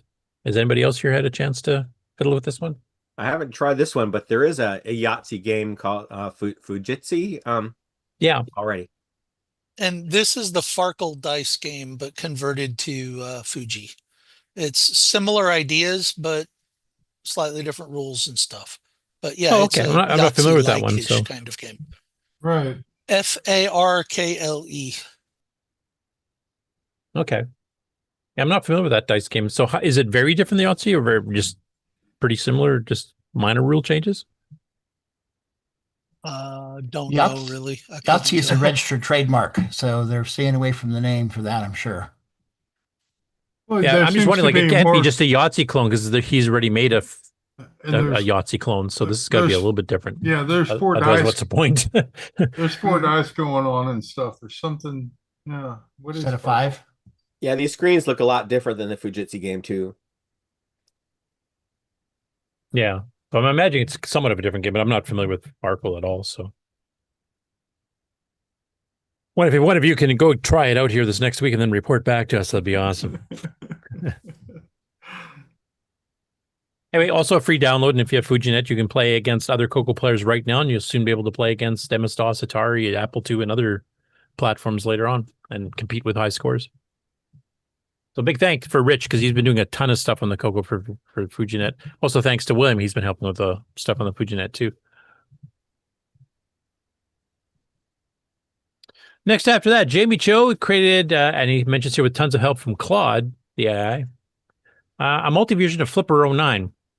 Now, Flipper 09 was a Othello-style game that originally appeared in the December 1989 issue of Rainbow Magazine, and we've had a few of them. There's actually an Othello included with EOU by Zach Sessions. But Jamie's been really doing a lot of good stuff here using multi-view. So he's got all the pull-down menus and stuff like that for you to play around with. And this one actually supports different screen resolutions. So you can play in a 2, 4, or 16 color screen at various resolutions. And I think he's showing it here on the 16 color 320 mode by the looks of it, but you can play it in different screen resolutions if you want. And it's mouse based, of course. So he's done a few pretty cool programs here, including a text editor with multi-view controls. So basically this is little GUI stuff with mice, drop-down menus, etc. But he's been using a lot of stuff here from multi-view because I know Rick and I have been fiddling with that, in the last couple of years because not too many people did too much multi-view development back in the day. I think because it was a separate package. If it had been included with, OS9 level 2, I think it would have been much more popular. But if you already spent $70 on level 2 and you spend another $89, $90 for multi-view, it's like, yeah. Well, plus if they'd included multi-view, they could have afforded to put Basic 09 in the manual that it fit in. Yeah, give it some separate manual. Right, and put the multi-view in the OS manual. I do know that multi-view was delayed. It was supposed to be out a couple months after OS9 level 2 was released, and it ended up not coming out until, I think, 88 even, like the beginning of 88, end of 87, somewhere around there. So it was like a year late. Well, and they were plus, trying to get in ring. The only thing they ever did was C bindings. They never told you how to do it from basic or anything. Basic 09, it's very easy to do multi-view menus, but did they tell you that? No. Yeah. Well, it was made much easier when Kevin Darling did that updated GFX2 package that supported all this stuff. And that's stuff we've been using. Like your Web Wrangler uses it, and I've done some programs that use it as well. We all steal from Kevin because why not? Yeah. But it looks like a nicely presented one. It'd be interesting to see how it does the 2-color mode. To be able to show you the different players' pieces without, merging in the background. I'm assuming you must be using some sort of crosshatch or paint patterns or something to separate the players. Anyway, that's also a free game and a free download. I'm not sure if that would make a good game on challenge game unless you're trying to get like the best possible score against the computer. Right. That's about the only way you could do it. And I imagine there's a physical limit because there's only so many squares on the board. But well, and I have a question. To get this resolution, he's running multi-view in 320 this resolution. Yeah. Is it capable of running the game in a lower, in more colors without wrecking the whole desktop? Yeah, I mean 416 should be fairly easy, and 640 or 320 would be fine. I don't know if it's a resizable window or if it's just a well, that's my point. Can he run whatever the game? You pick? Because this is the base window resolution, as you can tell by the menus, which are as big as my belly. But anyway, it's a good start. Yeah, and like I said, he's done some other programs recently that with using multi-view that have actually looked really good. And I did manage to try his text processor, and actually it worked pretty well too. I was pretty impressed with it actually, because we never really got one. We got a couple of decent word processors like ScreenStar, which is a WordStar clone. Window Writer, which actually supported hardware text windowing, and a virtual RAM drive, which is really nice. Because if you had a hard drive hooked up, you could edit files bigger than memory because of just paging in and out here. So it actually worked pretty well for large projects. But in OS9, we just abandoned multi-view and ran Dynastar and DynaWord and Yeah, that was the one thing. Like I said, because of the price of having to buy multi-view as a package to get the right driver to support all this stuff was quite expensive. So it was there was also no native, late. That would have been a third layer that we never got to. Where on top I remember Alan Huffman basically duplicated a lot of multi-view stuff without even knowing it because he didn't want to pay for the extra package. Plus, it was, quite a bit late from what the original plan was. So he kind of duplicated a lot of that stuff in Towel and a few other things. He had no idea the stuff was all built in. I kind of like Towel, but yeah. Anyway, another free download. You can get that in the Facebook Coco group. I'm assuming it'll be uploaded to the archive at some point too. And here's his GitHub page if you're going to grab it. which actually has a little bit of a description, which we've already kind of mentioned. Free download once again. Next up, the Color Computer Club in Brazil, of course, where Erico and a bunch of other people are members of, and they've kind of got their own hot ecosystem going there for both software and hardware these days. This is a bit on the hardware and software side, so I don't even know how to pronounce this name, so I'm probably going to butcher it. My apologies to the author, Luinha de Moises. Anybody here speak Portuguese better than I do? Can please pipe up now and properly pronounce that. But he's released, I think, 6 cartridges so far. And if you guys have seen the CP400 and CP400-2, you've probably seen their cartridge slot is a lot smaller than ours or the Dragon's. They're electronically compatible, but the actual physical pins and the physical size of the cartridge is very different. You can't take a Coco cartridge and plug it in, or vice versa. But he's created these brand new cartridges here featuring 4 different games in this particular post. And then he did another one where he did a couple of, I think they're financial programs. And I can't tell by the titles here if these are converts of Coco software we already know of, or some of these are originals. Like Nebula, I'm guessing is Project Nebula, the Tandy Robert Arnstein one. But some of these other ones like Pegacum, I don't have a clue what that would be.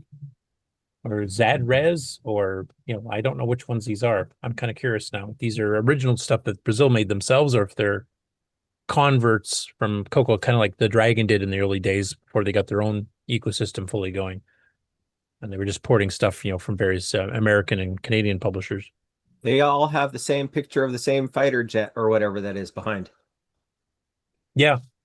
So it's, it looks nice, but yeah, it's obviously a generic background. Just the logo is different for each of them, but I don't know what the games actually are. Anyway, if our Brazilian friends, including Erico and others, know exactly which ones they are, I'd be interested to hear. And if any of them are original, I'd like to see what they're like. I'd love to see what the Brazilians came up with for their own games. Next up, this is nerddom right to the limit here. So, of course, Dungeons of Daggorath is one of the killer apps for the Coco. It is one of the best games of that genre, especially at that time, for a real-time 3D dungeon crawl with the way they did the health and the strength of the creatures and stuff. Like, it's just a really awesomely done game. Fits in 8K of a ROM cartridge. Like, it's just amazingly done. And this guy that put this video up here for Retroports on YouTube obviously very much liked it too, because he decided to convert it to run on a teletext terminal, which is just using basically blocks of graphics and then, the text characters built into the terminal itself. I won't quite play the whole thing, but I'll play the beginning of it here. And you can kind of see, because it's much lower res, because it's a text-based thing, right? So it's probably an 80 by 25 or something like that. Right. But it actually plays pretty well from the looks of it. I was quite impressed with it. And this is like two is, retros meeting in the middle type thing. It's awesome. This is like a hypercode stack. So it's what, 800 pages, I think? Yeah. Now, it doesn't do the swinging when you're going around corners and stuff, but it has a little auto map on the top right, which is cool. Because you've only got 800 teletext pages to describe the whole game. Yep. And there you can see some of the monsters. Done that, you get killed and everything. It even has a secret passages there where it'll do the triangular doorways a little bit later on in the video. And it's even got, you can see on the bottom, pine torch. You even have a blinking heart going between gray and white to do the pulsing. You've got, what you got in each hand. Here you're on one of the alternate levels where you have the white background instead. I'm not that familiar with this particular type of terminal. Amazing. I'm not familiar with this type of terminal. Did it have any sound, or is it just like Control G bell beeps and stuff? They usually just Control G beeps. Okay. Now, later on, there were escape codes that could be used to do the kind of the equivalent of the music macro language, like the play statement does in BASIC. And then there's, various MUDs added the ability to do sound and things as well. But in the original teletext days, you were basically Control G bell. Okay. Yeah, and The thing is, this is as much as you could do in teletext. You can only have 800 screens. You can only have such a complicated thing that there was a limit to what it can refer to, and this is the limit.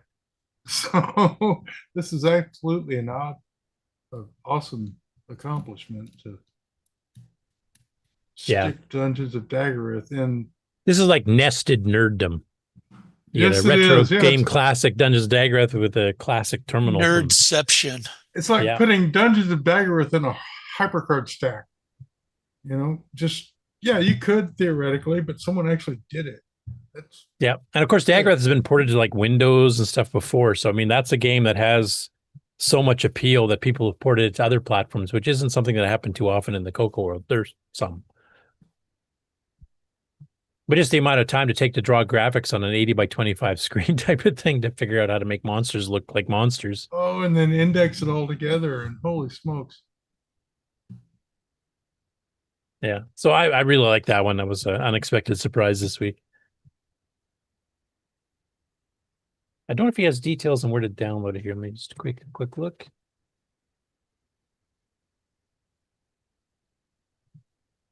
It says, like Dungeons of Daggorath, there are 5 levels of alternate colors. This version has a 5x8 grid with 4 cardinal views, 160 per level, so 800 total, and an HUD map, just to show that it's actually navigating the maze. I'd love to spend time to get the proper monster sprites in sometime. So it sounds like it's still a work in progress. Nice. So anyway, if you guys want to play with this here, please leave him a comment on his YouTube video. Of course, you can get the link in the show notes already up on the Coco Discord. And maybe ask him if he can do a link to his GitHub or wherever he's got this stored, to see if you guys can give it a shot too, because it's just like I said, it's Nirvana.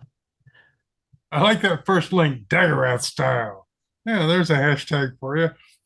Yeah. And the last one I got is from Game Storian on YouTube. He did an almost 2-hour long play video of Sam Sleuth, which is a kind of joystick driven GUI style detective where you have to try to solve cases. There's 3 cases. It comes with the very easiest one being just finding a missing cat, up to a baffling bank robbery being the hard one. I did solve the cat one when I played this way back in the day. It's an artifact color extravaganza written by Steve Hartford for Computerware back in late '84, if I remember correctly. He does a little bit of a description at the beginning, kind of explaining what the game purpose is, and then he actually starts playing it with a joystick.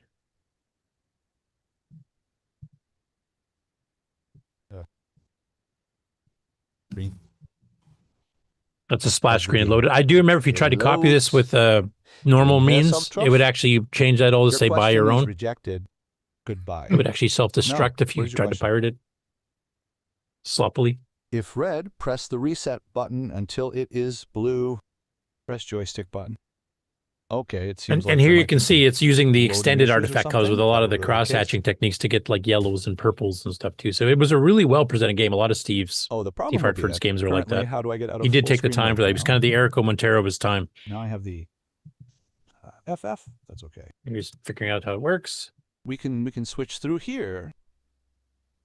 He's found the phone or the phone book, which you can actually page through. And you can actually go to these street addresses in the game. You actually drive a little car around between various streets. So you kind of have a mini town that you get to drive through. That's Shirley Wolf. There she is. We can ask her about the job, the cat, or her day.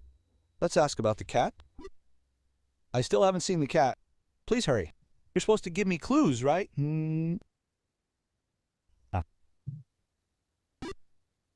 Well, I will probably find the bottle somewhere. Yeah, here's the driving scene if you haven't played it. You can drive between the streets, and there's multiple screens, both vertically and horizontally, of the map of the city. Nobody knows. And all GUI driven. There's no keyboard requirement at all for this. It's all joystick or mouse. Another one of those, if this had been in a Radio Shack, I would have bought it. Yeah. And this is early on, like this is 84, 85. So, I mean, the Mac had just starting to come out. So this was pretty early on for a GUI-based game.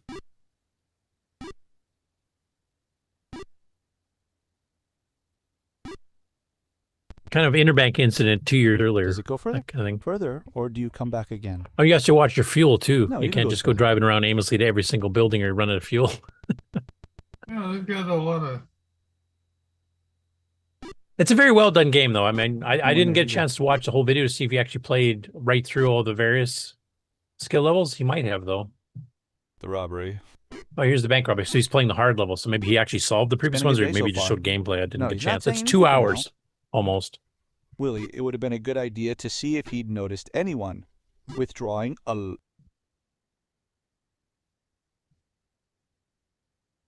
The UI defaults to shoot. That's good. It's just stupid, man. Yeah, if you get out of the car when you're not right next to the building, you're just like in the middle of a field. Maybe I scared him off, but even then...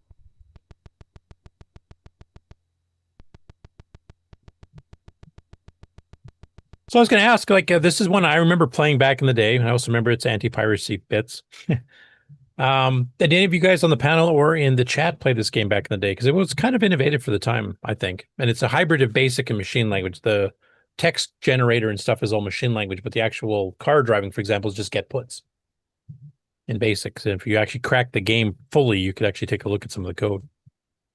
But did any of you guys play this? Or some of the similar ones like Maui Vice or Franchise and others that were kind of along this kind of a line? Nope.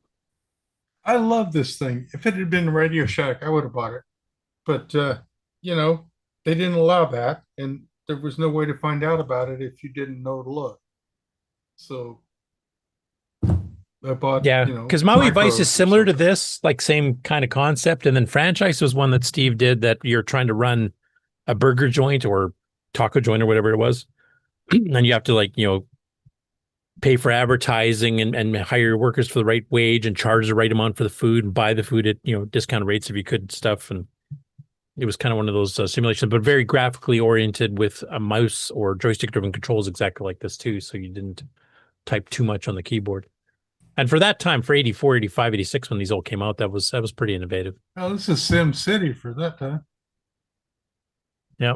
Daddy Burrito said this game was so fun. Was the other one like this Maui Vice? Was it the same kind of UI system? It was similar. Maui Vice was put out by Novasoft, Tom Mix's cheap software subsidiary versus Computerware, where this one came from. He said definitely played it, wasted lots of teenage hours playing it. And yeah, I can say the same. If you've not tried this game, I would definitely recommend it. I don't think it would make a great game on challenge unless you wanted to see who can complete which case. And can anybody complete the baffling bank robbery, which is hard? I think I solved the second one in the middle. Like I solved the cat one for sure, and then the middle one, which I can't remember what that one was off the top of my head, but I think I solved that. I don't know if I ever solved the bank one. Okay, so if you have an accomplishment tier, you could. Yeah, because then people could just, you know, list which of the 3 levels they managed to complete the game at, and that would rank the scores somewhat. Maybe you could play it that way. It just wouldn't be like, you know, a unique high score. It'd just be who can complete which cases in 2 weeks. Who got into group 1, 2, 3? Yeah, exactly. So there's Sloopy. You got some suggestions for the next time Ken's not around. And that's it for the game on news. So I will stop the share and we can go on to the regular news. And if I'm coming. Do you want to see this running real quick, Hector? Yeah, actually, we could do that before we hit the full news. My head keeps banging into this Tandy 1000 for some reason. I don't understand. There it is. Oh, Sloopy's already got some scores going. Look at that. Oh, geez. We're already losing. Yeah. Are you sharing the sound too, Sloopy, or no? Sure. I don't hear anything. Is there supposed to be something playing? I'm not sure at this point if there's or not. I thought there was supposed to be playing 3-voice music on the intro, though. Yeah, it had very pretty sound somewhere. Let's see here. I mean, you have to change. Might have changed your Zoom setting too, so that's sharing sound. But if you're hearing it on your end already, then probably just change, like stop share and then reshare with the sound share sound clicked. I'm not hearing it.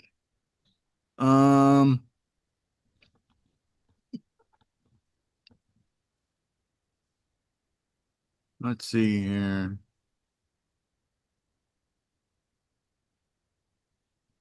Yeah, I'm not hearing. Oh, just place them, I guess. Yep. Yeah, because you should be hearing like your footsteps and We got a whole the screams when they four-voice die. thing, three Yeah. voice sound and steps and everything that should be shared. But Zoom is broken because it's Zoom. All right. Are you kidding me with that? Oh, now it's just broken. Now I'm just dead. Yeah, it's one of those places that fires spikes out from the wall. Right, and you're standing next to the wall. Oops. If you I look see at you've got dying down pat already. Oh yeah. Yeah. Just practice.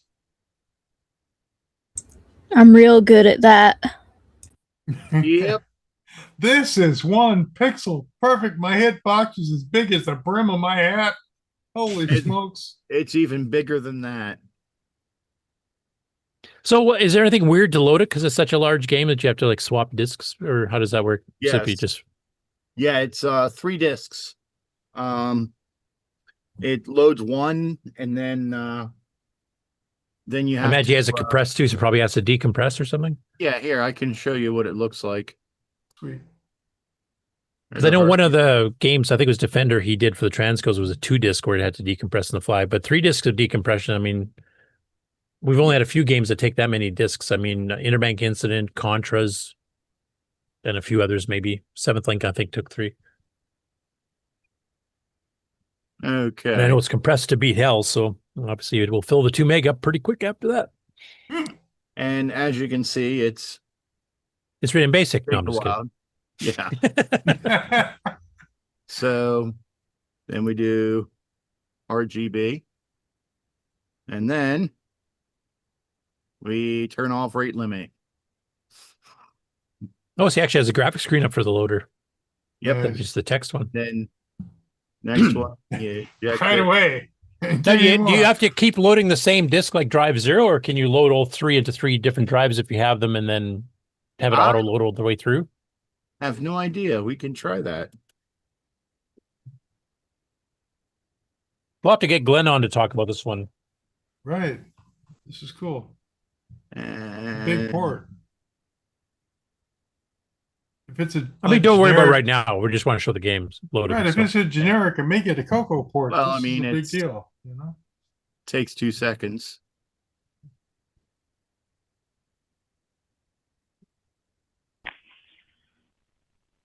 Time's up.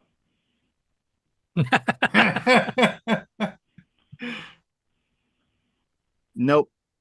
You have to load them each through, get your dang discs. Okay, so it only runs on a one disc system, which is good. I mean, you don't want to require multiple discs, Right. but I didn't know if it had the option of mounting all 3 separate and just let it rip between them. Yeah. And there it's loading the second disc. Oh yeah, that would be the last requirement. 3 double-sided drives.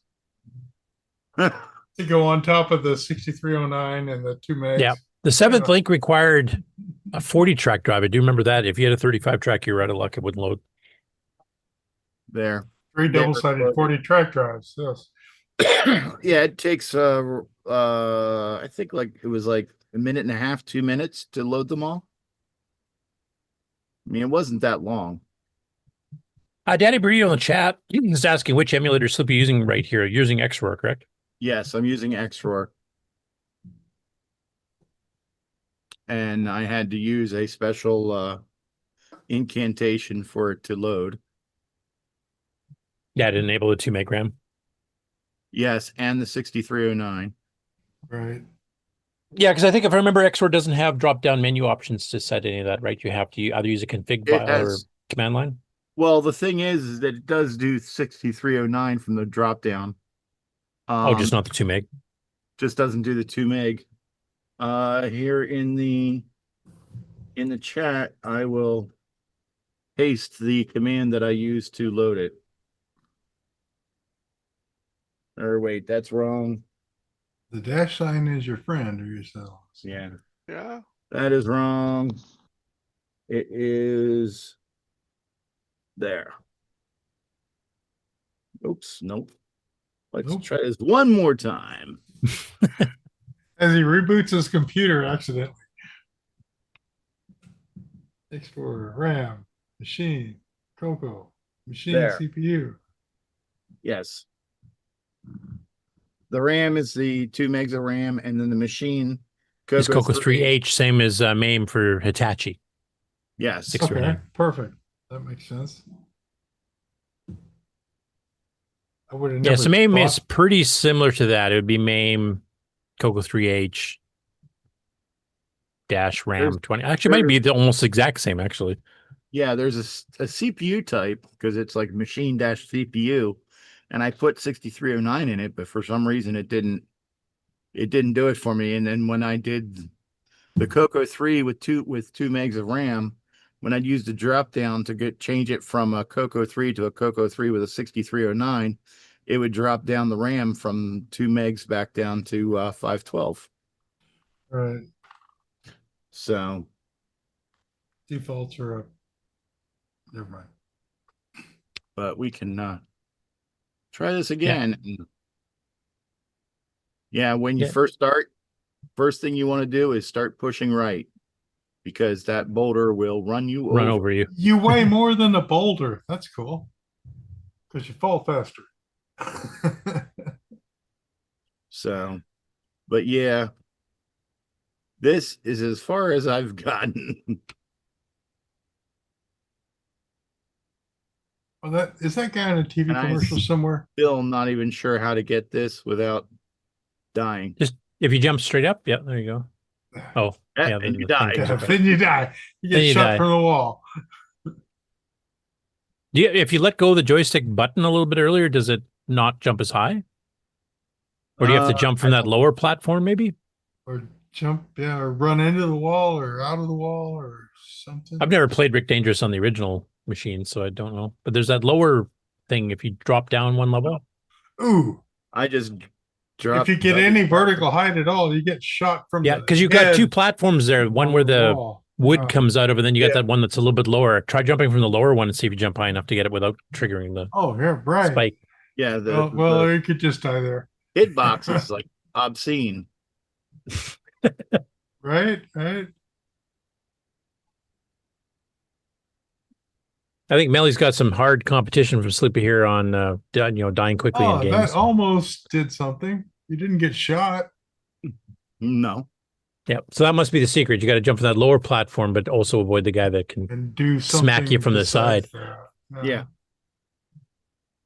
I'm still wondering why you're not getting sound though. It's probably turned off because I generally don't play with sound. Right. But this is good sound. You're gonna have to turn it on for this one. It's 3 voice and sound effects on top, so it's good sound. Yeah, and I think that was a lot of the reason it took 2 meg, because he has a fair bit of sound samples in it, like the screaming when you hit them and.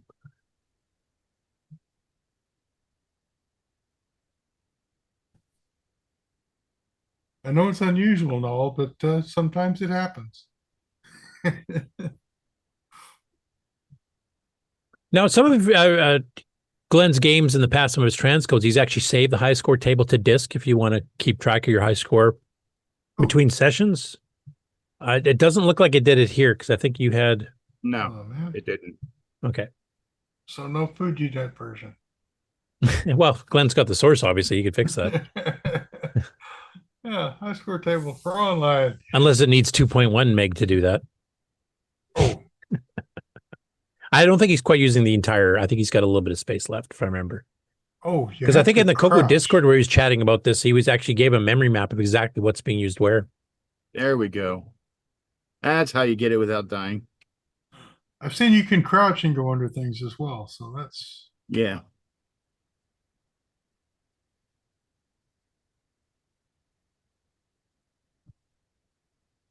Yeah, it's not an easy thing to do, because in order to push that stick to make him stop for a second, you have to hold down the mouse button and then push a direction. Oh, you're playing with a mouse? No. The button. I'm actually playing with a keyboard joystick. keyboards, yeah. I'm going to guess this is going to want to craft deluxe joystick. Yeah. Say there's a, let's see if I can get there. Okay. Yeah, if you don't get up to the height of the head on the left, it won't shoot you. So right. However you manage to do that. And that's good enough. That gives people an idea what the gameplay is like. You And gotta obviously, do, yeah. the fact you can load it.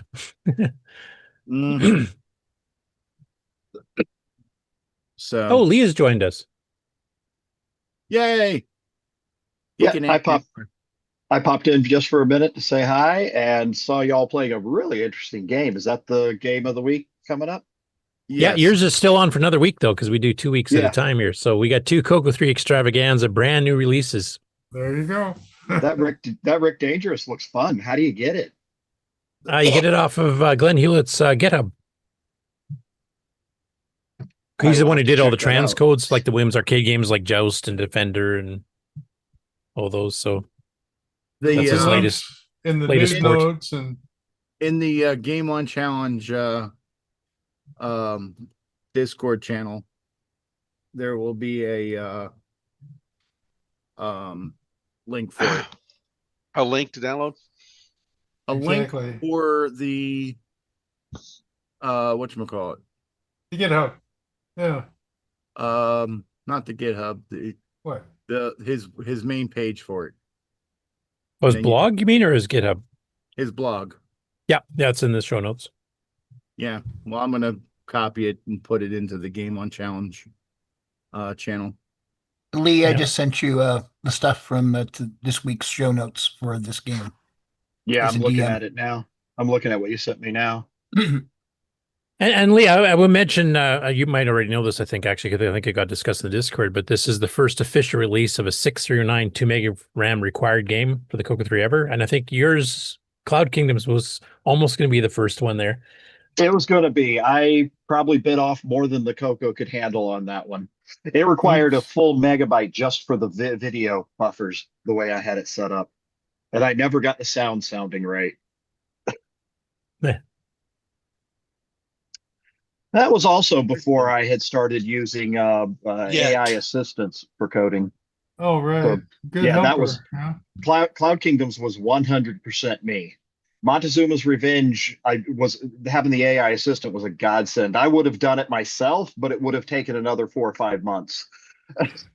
Right. So are you going to try tackling Cloud Kingdoms again with AI assistance and see if that helps? Or I do plan on doing that. I plan on just pointing Claude at it and say, here, look at all the code, learn what you can from it, and then teach me what you learn. Just to see what it comes out of it. It may go, oh, well, here's how you could get it to work perfectly, and who knows?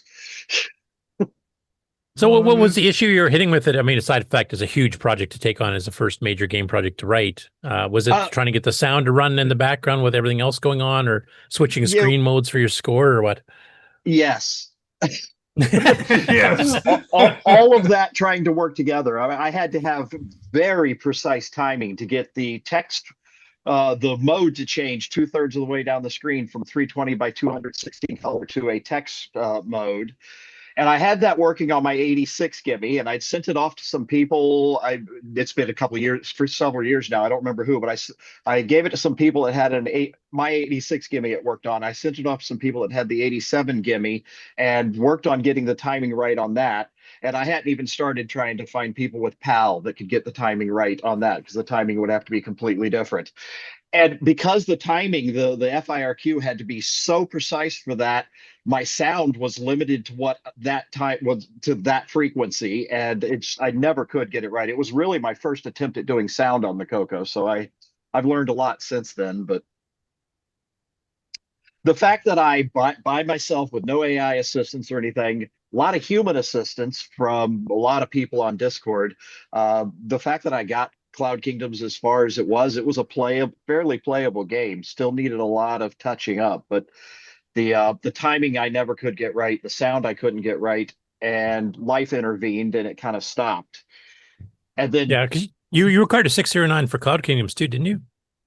Yeah, 6809 and 2 meg. Yep. And we were running a native mode, or were you just using the extra instructions and registers? Yeah, I said 6009, 6309. Yeah, I was using native mode. I was using the TFR instruction a lot.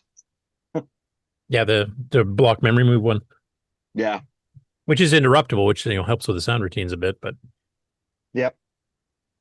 Yeah, I perfected my ability to swap code blocks in and out from physical memory into the logical 64K as I needed them, and make sure that anytime I was swapping blocks out, no code was running that tried to jump into those blocks.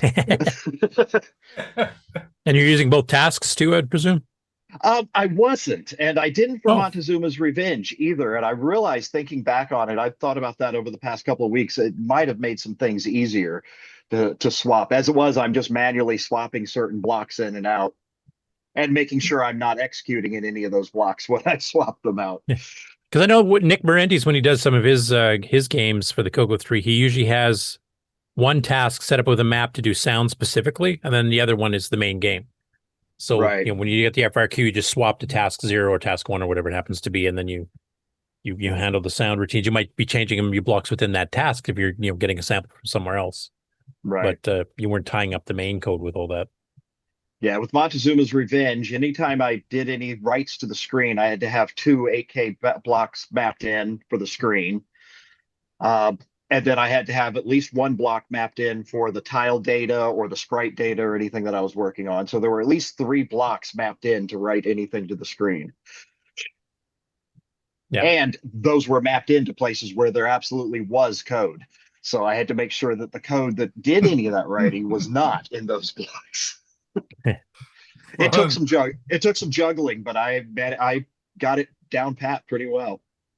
Yep. And that's basically the foundation of Nitrous 9 level 2. You're doing that constantly. Maybe I'll take that on as my next project. See if I can make Nitros 910 or Nitros 10. Take that, Apple. Yeah. No, I mentioned on Discord Thursday what my current investigation is for the Coco, and that is still looking possibly feasible. Not full 320 by 200. It would be in a 160 by 100 window in the middle of a 320 by 200. But yeah, well, even the one that Glenn released here, the Rick Dangerous here, he's running that 256 by 200, 16 color, just to give a bit of extra time. Yep. Yeah. And I don't know if you caught it, the earlier part of the show that we were talking about. The one other thing, like Glenn had said on his blog post that he wanted to see what a maxed out Coco 3 was capable of doing, so 639, 2 meg RAM. There's one other thing he could have included that's not, and unfortunately they're still a bit hard to get, would be the GIME X or GIME Z with the 2.86 megahertz turbo mode, where you get over a megahertz extra free speed. Now, I would love to see what that's capable of doing. That might even solve your problems with Cloud Kingdoms. It might. What does the user base look like for GIME X or GIME Z? I think, if I remember, GIME X, before Ed quit producing them, I think he'd sold a couple hundred of them already. Huh? And GIME Z, I mean, he sells them out as soon as he gets any more up there. Like you get like 10 ordered, and then 2 days later they're gone. So it's as fast as he can manufacture them. It's still growing. The GIME Z has the double clock speed or quadruple clock speed. Tripling a little. Tripling a little, yeah. 2.86 megahertz, basically. Yeah. Okay, yeah. Yeah, they both do. Is it? Yeah, so it's the 0.89 times 3 point something. Yeah, I can't remember. Like 3.2, 3.26. Yeah, something like that. Right. Okay. That would definitely help out with a lot. More cycles is always good for game programmers. Yep. I know it runs Nitrous 9 beautifully when you're running the GUI and stuff. I will say that. Oh, I betcha. Kind of like need more cowbell, need more cycles. Yep. Yeah. I just find it fun that people are actually using the 639 and 2 meg of RAM now. So we've been doing that with Nitrous for years, but it's all like utility stuff or just running that many tasks and whatever else, sound samples that are like half a meg long or something stupid like that. But it's nice to see the games are finally starting to get it, because we've had that capability. Both of those things have been out since like the early 90s, and nobody's really tapped them fully. And I mean, back then, it would be commercial. Most people were selling commercial games, and of course, if the user base is so small, because not too many people had both, it'd be kind of going like, oh, why do I want to bother putting the effort in for like 20 people? But now I think emulators all handle it fine. and maybe even some of the hardware emulators handle it fine now too. But now we've got quite a few people, actually have that hardware. The 609 is quite popular in the Coco 3 because we have other games that require it as well. Zero Hour by Nick being one off the top of my head. And seeing you guys coming up both with some 2 meg games being in the works here. I'm really curious to see how far we can push this. Well, I mean, in the old days, you had to be so serious to have this level of hardware. You had to have some real reason that I wanted my Coco to push ahead. And now you can just be goofing off. So yeah, let's goof off. Yeah. Back when I had my original Coco when I was in my teens or lower 20s, maybe. How old was I in the early 80s? I was born in 67, so 77. You'd be 58, 59 now, because that's my birth year too. Yeah, so when I had my Coco 1, Coco 2 back in the early 80s, I couldn't afford any additional hardware.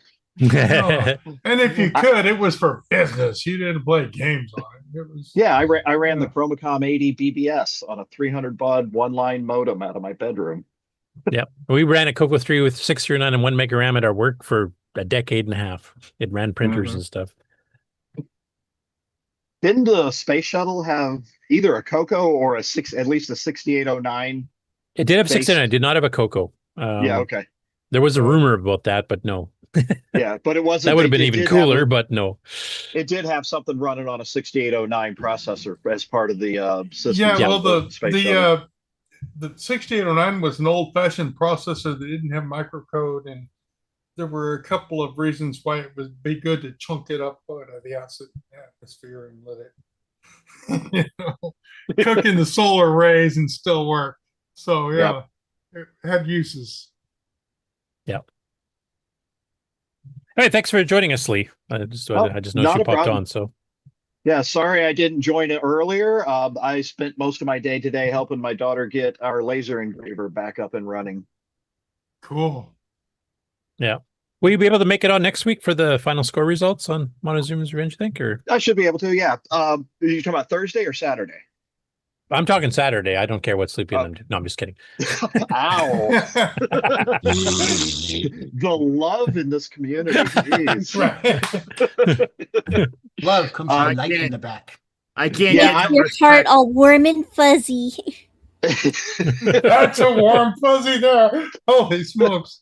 The warmness from the blood running down the head. No, I'm just kidding. Yeah, I'm definitely going to be on Saturday.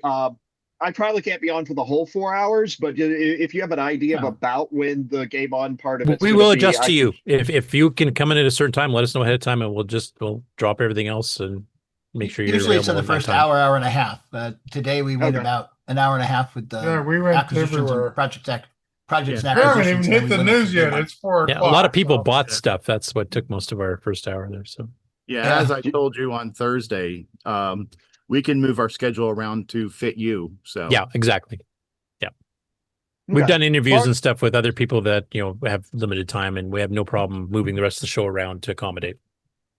Right. It's better to have you on than not have you on because you can't make a certain time frame. Right. Right. Part of my problem is that I don't know what my schedule is until it happens. Yeah, we know that. we all live that. So join the crowd. And so I'll definitely come on Saturday. Thursday, I normally work from home all the time. I remote. And Thursday, I'm actually going to be going into the office because we're having a team lunch, get together and go out. So it's about an hour drive away from me for work. So I don't get home until about 7 o'clock, but I should still be able to jump up on the show. It's at 8 o'clock Eastern, right? Yeah. Yeah. I should be able to jump up on Thursday. And Saturday, I'll definitely be here. Cool. I'm going to see if I can try to get Glenn on. So having you two compare notes on, developing honking big new Coco 3 games would be kind of cool. Do you know if he was he using any kind of AI assistance or? Did he mention that? I know he ended up changing. He was originally going to do a raw transcode from the 68000 to the 6309. And then he ended up using, I guess there was a version of it done in C. And he actually ended up using a hybrid of both to get it developed faster. But I can't remember if he used AI for it or not. Yeah. I guess that's one of the questions we can ask him if we can get him on.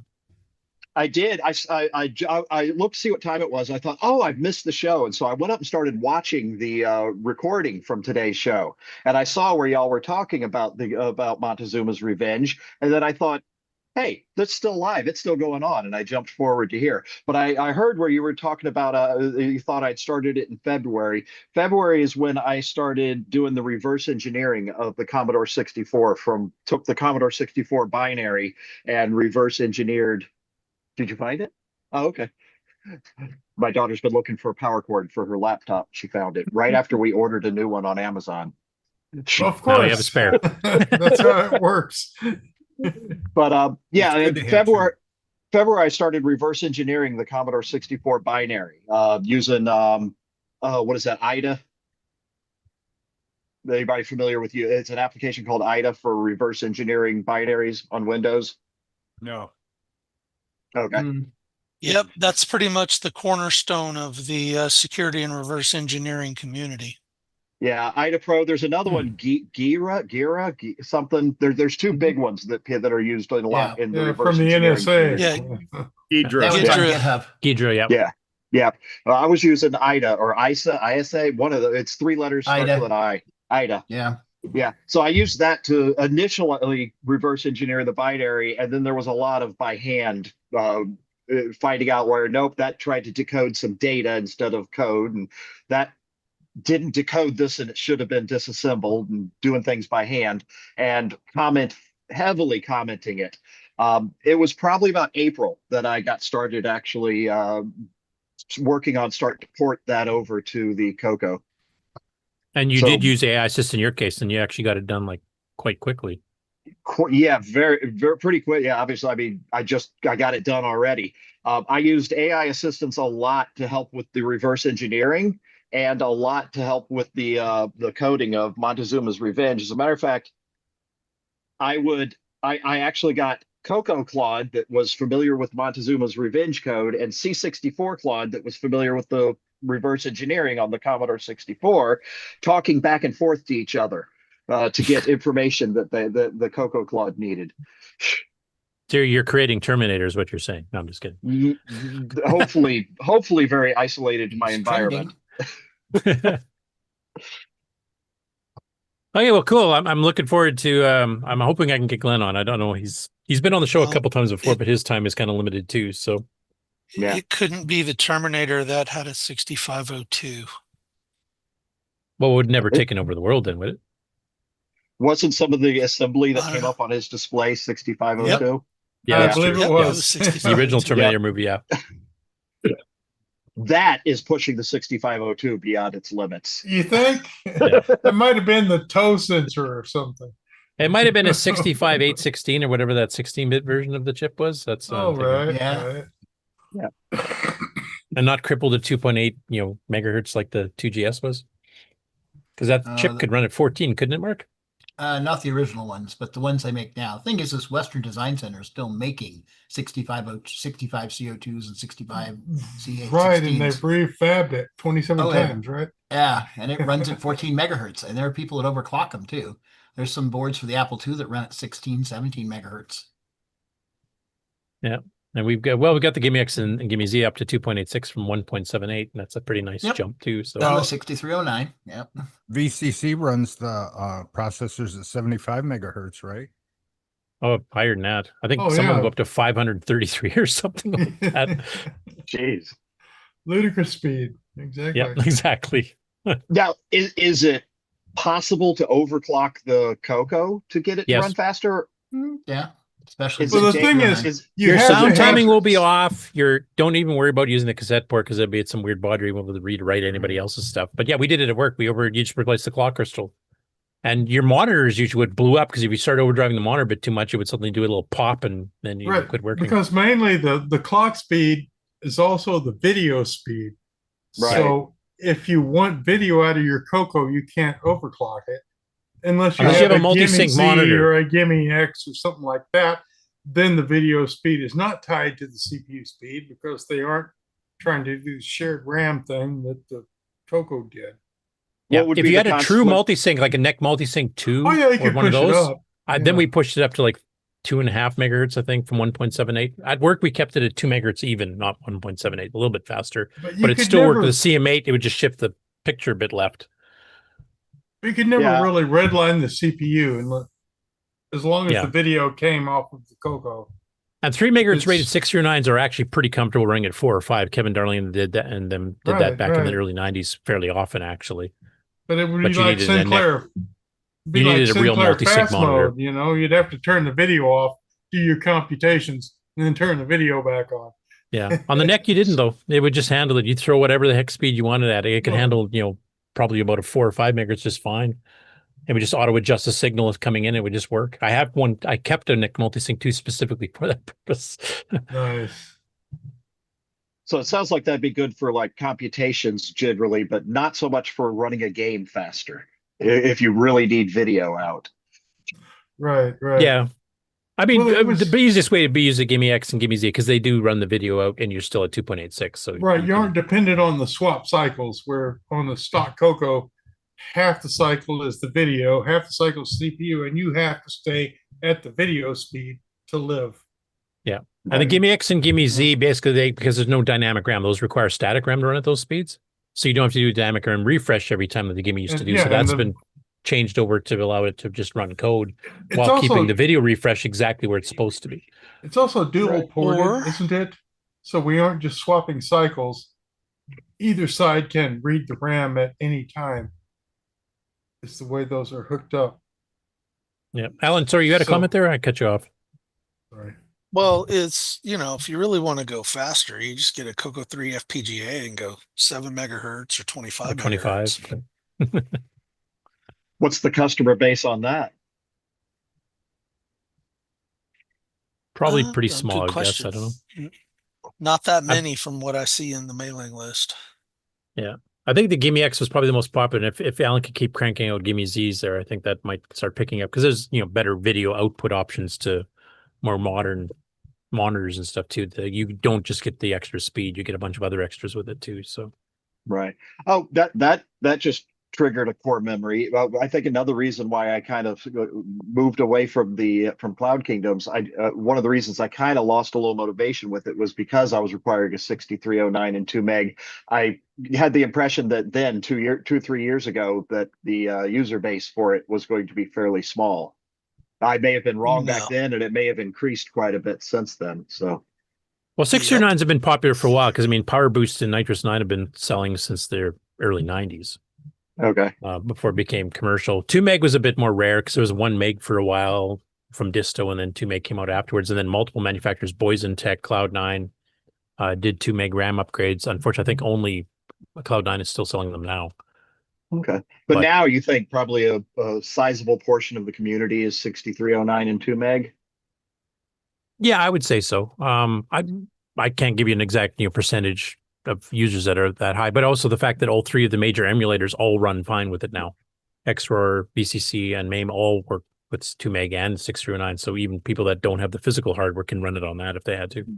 That's true. I hadn't thought about that. So even if they don't have it themselves physically, the emulators can all do it, so they can still play the game. Yeah, exactly. That is good information to have in the back of my head as I'm working on new projects.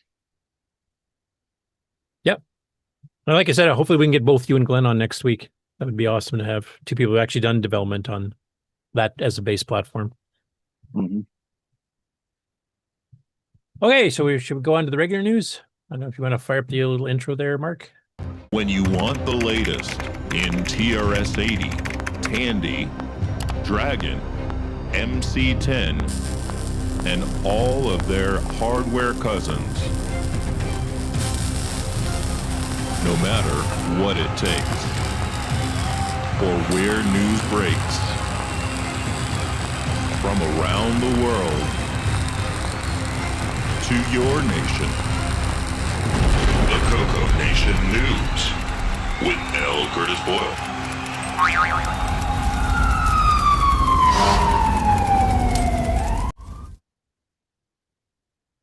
Okay, so first of all, we're going to cover the Dragon news so we don't keep our UK and European friends up too late, though they usually stay up for the whole show anyway.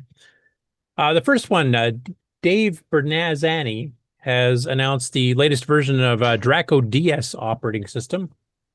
Version 1.7 released on its GitHub page. Now, this is the one that basically emulates Coco's on Nintendo DS series of gaming platforms, the dual screen ones, and there's several different models there. And he's got a few upgrades and updates in here. So I'll kind of run through it here for the audio listeners that can't see the screen share I'm doing right now. So basically, it supports a Dragon 32 with 32 or 64K of RAM. So basically, a Dragon 64 as well. Running at 50 hertz PAL speed, so it's compatible with the PAL timings for some of the games, especially the ones that did, color screen or color set changes during the screen. Tandy Coco 2 support with 32 or 64K RAM, running at 60 hertz NTSC. Supports cassette format files, accepts the cartridges and various files formats, including CCC or ROM. Supports the disk images. Right now, it's currently supporting 35 track and 40 track single sided only. So the 160K and 180K, it doesn't support double sided like the FD502 or, some of the 80 track double sided, like some of the older 5.25 inch versions that supported that. And then also 3.5 inch drives, which I used all the downtime and still do. It does have the option to do a save load game slots. You can actually save the state of the machine and pick it up exactly where you left off, which is really cool. As mentioned last week, he added support for the digital analog joysticks sensitivity settings. You can actually adjust each axis individually for certain games that will run a bit better. This is kind of an analog mode. This one should be more a digital mode type thing, or the sensitivity within the analog mode, so you can actually adjust it properly for your games. It also allows the ability to auto center or stick in place, so basically free float or auto center. Supports artifacting sort, support for the P Mode 4 graphics on NTSC. I think he's just doing the pure 4 colors still at this point. He's not doing the additional subcolors like MAME and VCC are capable of doing now, where you kind of get the purples and yellows depending on what you're placing vertically and horizontally. One interesting cool one I hadn't seen him mention before, but may have been here for a while, is LCD screen swap. So of course the DS stands for dual screen.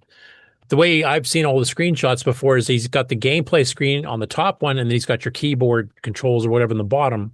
You can actually swap which screen is active as which if you want to. Swap it live while you're actually playing too. He also added support for doing screenshots of the LCD screens.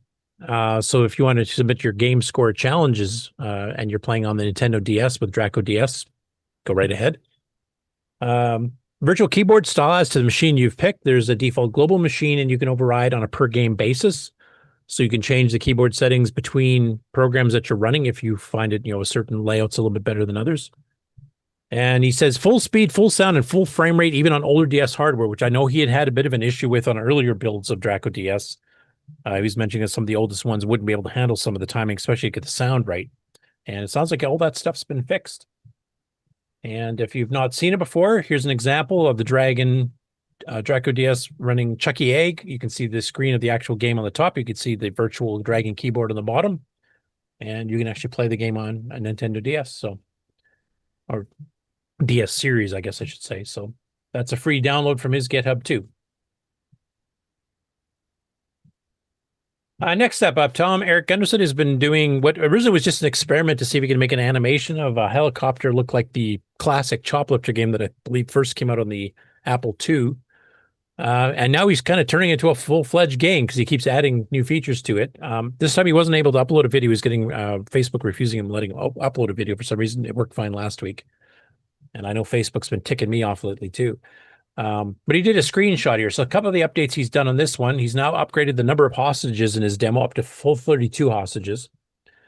He's now got it so that the hostages can be killed by your own fire. So if you're shooting them by accident, they will die. Before it was just kind of let them go. He's got the tanks driving around. You can see in the screenshot here, one of the tanks running on the bottom. And he said, I basically started this basically to try to make a flying chopper, and yet here we are. Maybe it'll be a full game in the end after all, because he kind of promised at the beginning, I'm not going to make a full game. I just wanted to see if I could get the graphics to work and look, semi-decent. But at this point, yeah, he's 6 months later. Yeah, he's basically like 3/4 of the way there at this point. So, yeah, might as well finish it because that's another classic game that was on multi-platforms. Even went to the arcade. One of the rare ones went from a home computer to the arcade. But never got a Coco port officially or unofficially. So. I just saw a comment. Oh, go ahead. I just say his chopper motion looks excellent. I've been watching the videos, and it's like, yep, that's choplifter. Yeah. I have a couple comments from the chat here before I go any further. So Chris Duris mentioned that Rick Dangerous runs fine on a GIME X with 8 meg of RAM, because that's another option for the GIME X back in the day. Nitrous 9 does support 8 meg of RAM, but 2 meg is for the main memory and 6 meg is reserved for a RAM drive or samples or something if you want to throw in there, but apparently it runs fine there. And then 8 Bits in the Basement, Peter from France, he says, hey, everybody, I'm in a pub in Ireland. So he's back to his own home country. At the minute, I remembered the show was live. Happy Coco antics to everyone. Best of luck. And of course, he just had a recently released game too. Shooty Aliens, I think it was called, or something along that line. Super Shooty Aliens. Super Shooty Aliens. So definitely go check out that if you haven't. There's been a ton of new Coco games coming out. Coco 1 and 2 games, Coco 3 games, strategy games, arcade games, all kinds of stuff. It's been a pretty busy year this year. Probably one of the biggest surges of software I've seen in a while. Next up, this was kind of intriguing to me. I didn't even have a hint that this was happening. I don't know if anybody else did, but a person named Craig Marshall posted in the Dragon group on Facebook saying, just putting this out there, have written a retro computing novel, comedy number, but has a bit of a theme around some Dragon 32 software, and it's called Packet Loss, and it's available on Amazon. I'm kind of intrigued by that. Of course, we've had the famous Dungeons of Daggorath being involved in what the heck is the name of that movie book adaptation where they kind of took the Daggorath stuff out, which sucked, but the book had it. Ready Player One.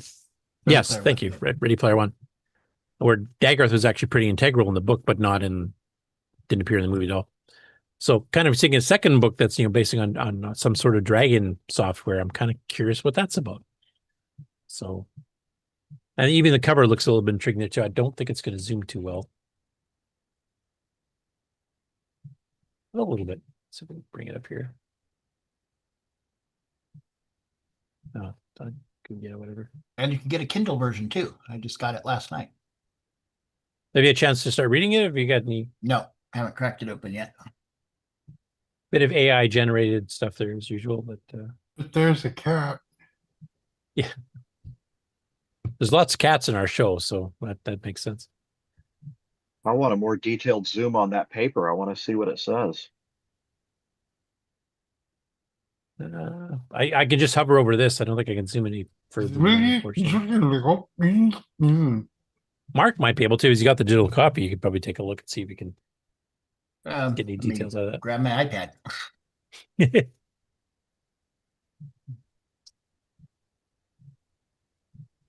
Anyway, I'll read the description here on Amazon. Kind of describes what the book's about. So Graham's got a day job. Start again.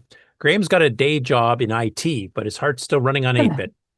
When Graham starts noticing something's not right with his favorite game from the 80s, glitches that shouldn't be there, memories that don't quite match the machine, he can't shake the feeling that something in the retro world is dying of neglect. He's not alone in noticing. Soon a scattered, unlikely crew of fellow obsessives, from his own backyard shed to a stranger's archive halfway across the world, are all chasing the same mystery. Why are the games failing? What does it actually take to bring them back? Turns out fixing the past is a lot harder than restoring a floppy disk. So I like the premise, actually. That sounds pretty cool. Any luck there, Mark? You want to look at the first page? Sure. I will just kill these two windows and stop sharing. Oops, I think I closed the wrong one. I'll stop sharing. You can share that. It's on my iPad. I'll reload the tab I accidentally just killed. Getting glare off my monitor. Mark B, can you zoom them up? In a minute. I don't know if I have the Kindle app on my computer. If I did, then I'd be able to load it I don't think directly. it's gonna have to see what was on that page. Mark needs a Zoom deck with an IR remote. Chances are, if that image was AI generated, it's probably not anything real on the paper. But yeah, it's probably going to be a bit garbled. Yeah, that's the thing. Yeah, if you zoom in, it's gibberish because AI can't really read or write, so it's just pictures. Yeah, it looks like a schematic or drawing things. No. Does that floppy disk look thicker than it should be? A little bit. Yeah. Oh, it's a zip disk. Yeah, Oh God, I Omega zip disk. Oh, look at the joystick. Looks like one of those. The black. Back tower type ones are used for. What is it? I guess the 2600. At least If everyone's you got the log right into your Amazon account, CX40. Oh no! Does he have 5 fingers? if you're logged into your Amazon account, you can go to read.amazon.com. All right. I should be logged in actually. So let me go.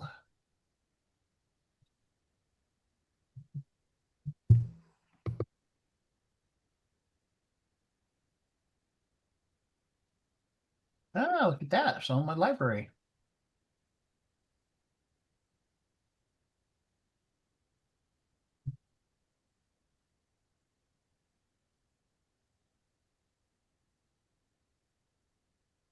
Okay, let's see here.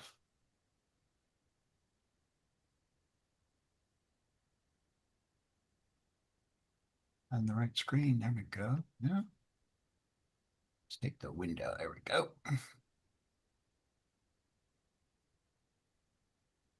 You see my screen now? Mm-hmm.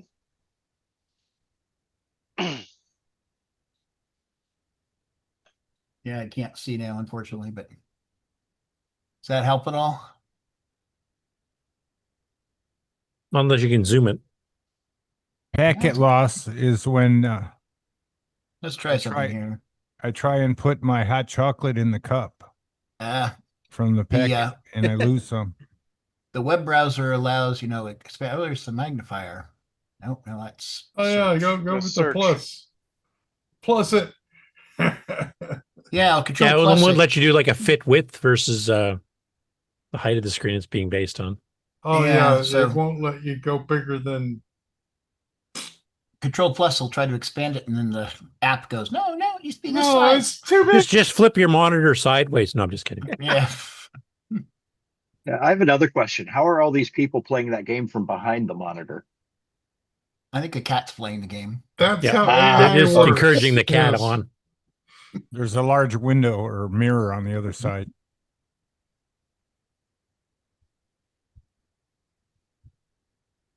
Do you want to show us what the first page looks like, Mark? Sure. I think the controls are actually hiding in. Well, here we go here. Yeah, Control 0 should take the browser back to normal zoom. Yeah. It wouldn't zoom the picture, but it would zoom the text. Oh, Boulder Dash.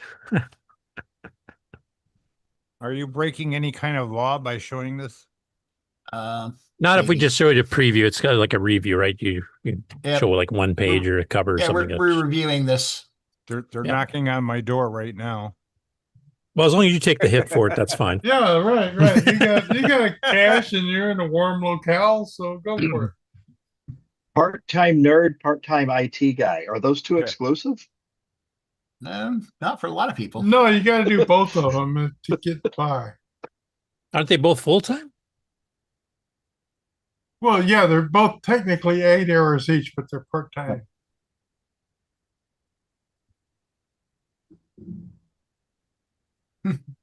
A neon half-lit Commodore sign from the 80s glows on a shelf. Yeah. Oh, He starting off with C64 there. But he mentioned there's a Dragon game or Dragon software that's mentioned here too. So we won't spoil it for that, but it'll give you a little bit of an idea from looking at the screen here what the writing style is like. If it's The something you'd be Kindle interested in. version is $4.99 US, so hey, $5. So you don't get an espresso this week, or don't get an espresso today. Yeah, that's like half of a Starbucks. I was going to say where I was going to say, where are you getting an espresso for only $5? Tim Hortons. At home.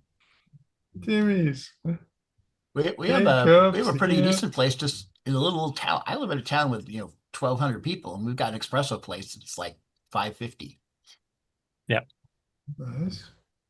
Even better yet, they have a punch card system. So every one you buy, You get a free one every so many. Yeah.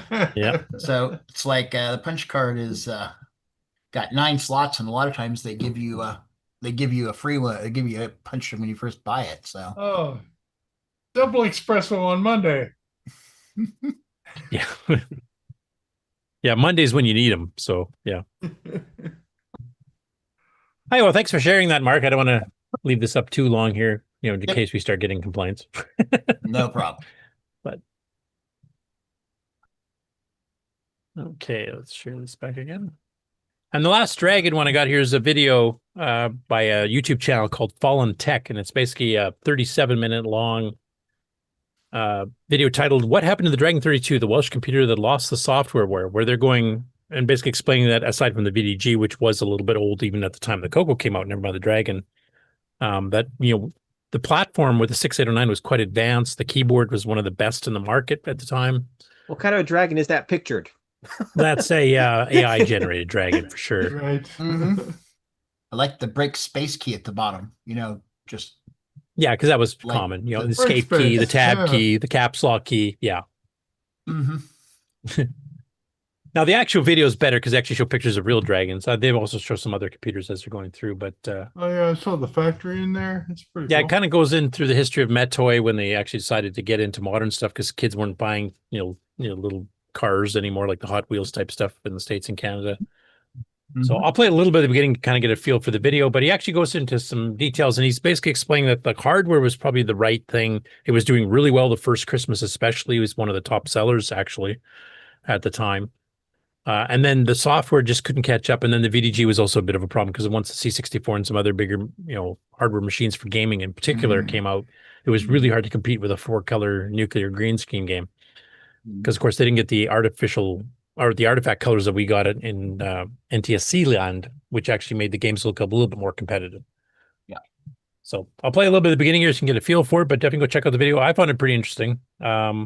It's not being from there. I'm not sure entirely how factually accurate it is. It seemed to be mostly accurate from what I remember. Some of it's a bit of opinion as well. So I'd be interested for the people that are actually, grew up with the dragon in the UK. Does this story that they tell you here kind of match what really happened in your own experience? In the autumn of 1984, the massive factory floor at Port Talbot in Wales fell quietly still, leaving behind tens of thousands Hey, I of recognize unsold that voice. beige boxes that were supposed to redefine British industry. Just 2 years earlier, It's the same guy who reads the Dragon 32 instructions had on the launched with Game on immense Challenge, isn't it? ambition, backed by the Welsh Development Agency. It commanded a Nah, premium 'cause this one you can understand. $199 price tag, boasted a proper typewriter-style keyboard, and secured prime shelf space in major high street giants like Boots and Dixon's during the crucial Christmas rush of 1982. You can see the dragon like up over here and stuff. So Without the manufacturing computing revival it was promised. comparing the Spectrum It keyboard with stranded local the workers, keyboard the dragon and had. it abandoned a dedicated base of British bedroom coders who suddenly found their machines unsupported by the major software houses. A machine built to look and feel more professional than its rubber-keyed rivals was ultimately discarded by the very market it tried to elevate. The paradox is that the Dragon 32 did not fail because Wales forgot how to build machines. It failed because the British market had already decided that a computer without an ecosystem was just a Like I said, there's plastic definitely some opinion piece stuff going on there, but I'd be interested to hear from the dragon people in the audience what their thoughts of if you listen to and watch the whole video there, how accurate you think that was to what really happened. So there's the assignment for Sixie and Tom, Erik Gundersen, and some of the others there to give us a review for next week. I did find it pretty interesting. They did cover, some of the advances in the Dragon too, and how it compared to the others. Like they mentioned the keyboard. Later on, they mentioned the 6809. The fact that it came with 32K RAM standard right off the start, though it originally was planned to be 16K. And the 64, of course, which added a hardware serial port and 64K RAM too.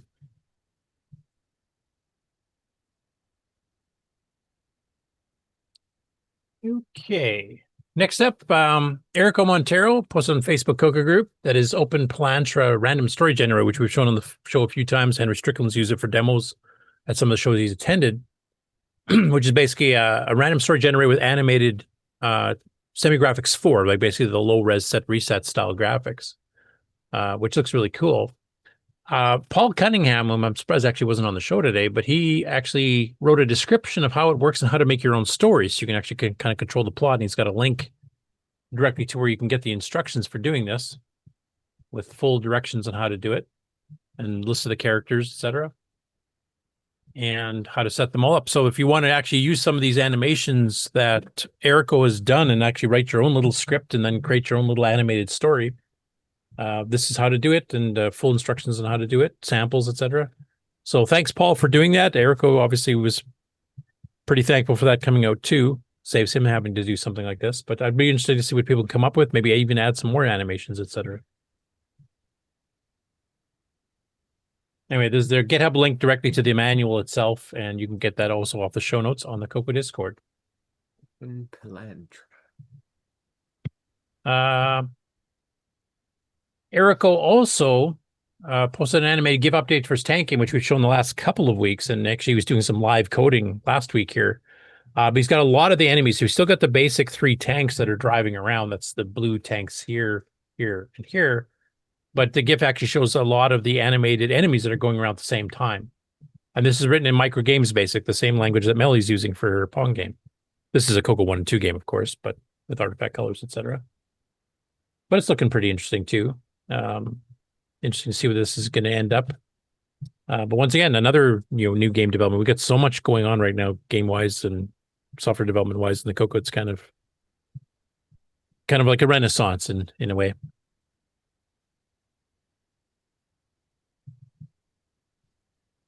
Next we have Bradley Goldsmith, who's been working on this Coco HDMI board. I know Bob's doing one too.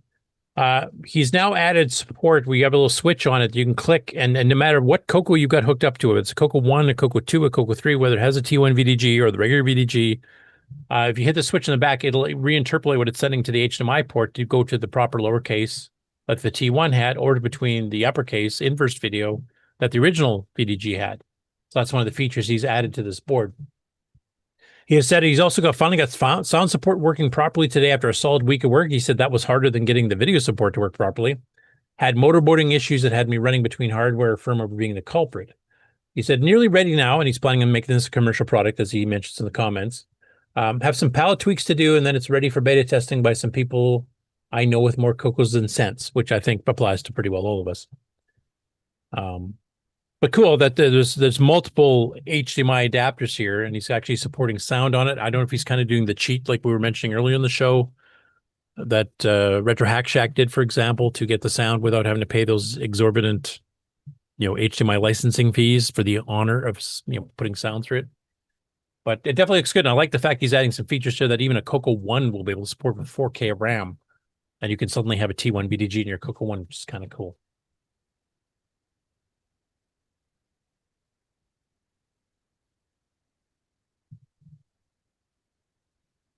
Next after that, this was in the Motorola 689, 639, 6800 Assembly Language Programming Group on Facebook.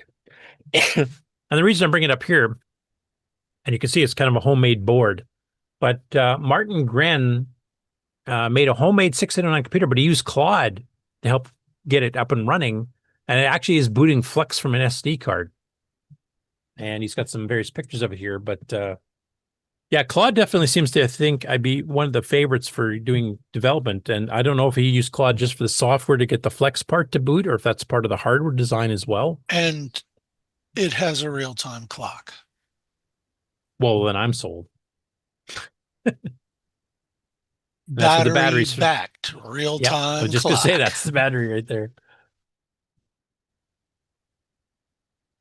So do you know much about this project, Alan, or?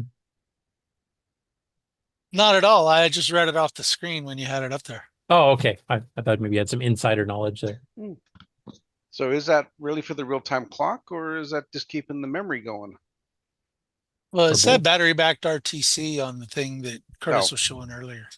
Oh, okay. I missed that. So here we power it up. It's 8:09, 4 minutes. So I'll just play a little bit. I'm not going to play it if it's 4 minutes long. Oh, it's actually only a minute. 4 minutes past 8 p.m. Here is the card. We see some flashing LEDs. And now we are in my terminal emulator.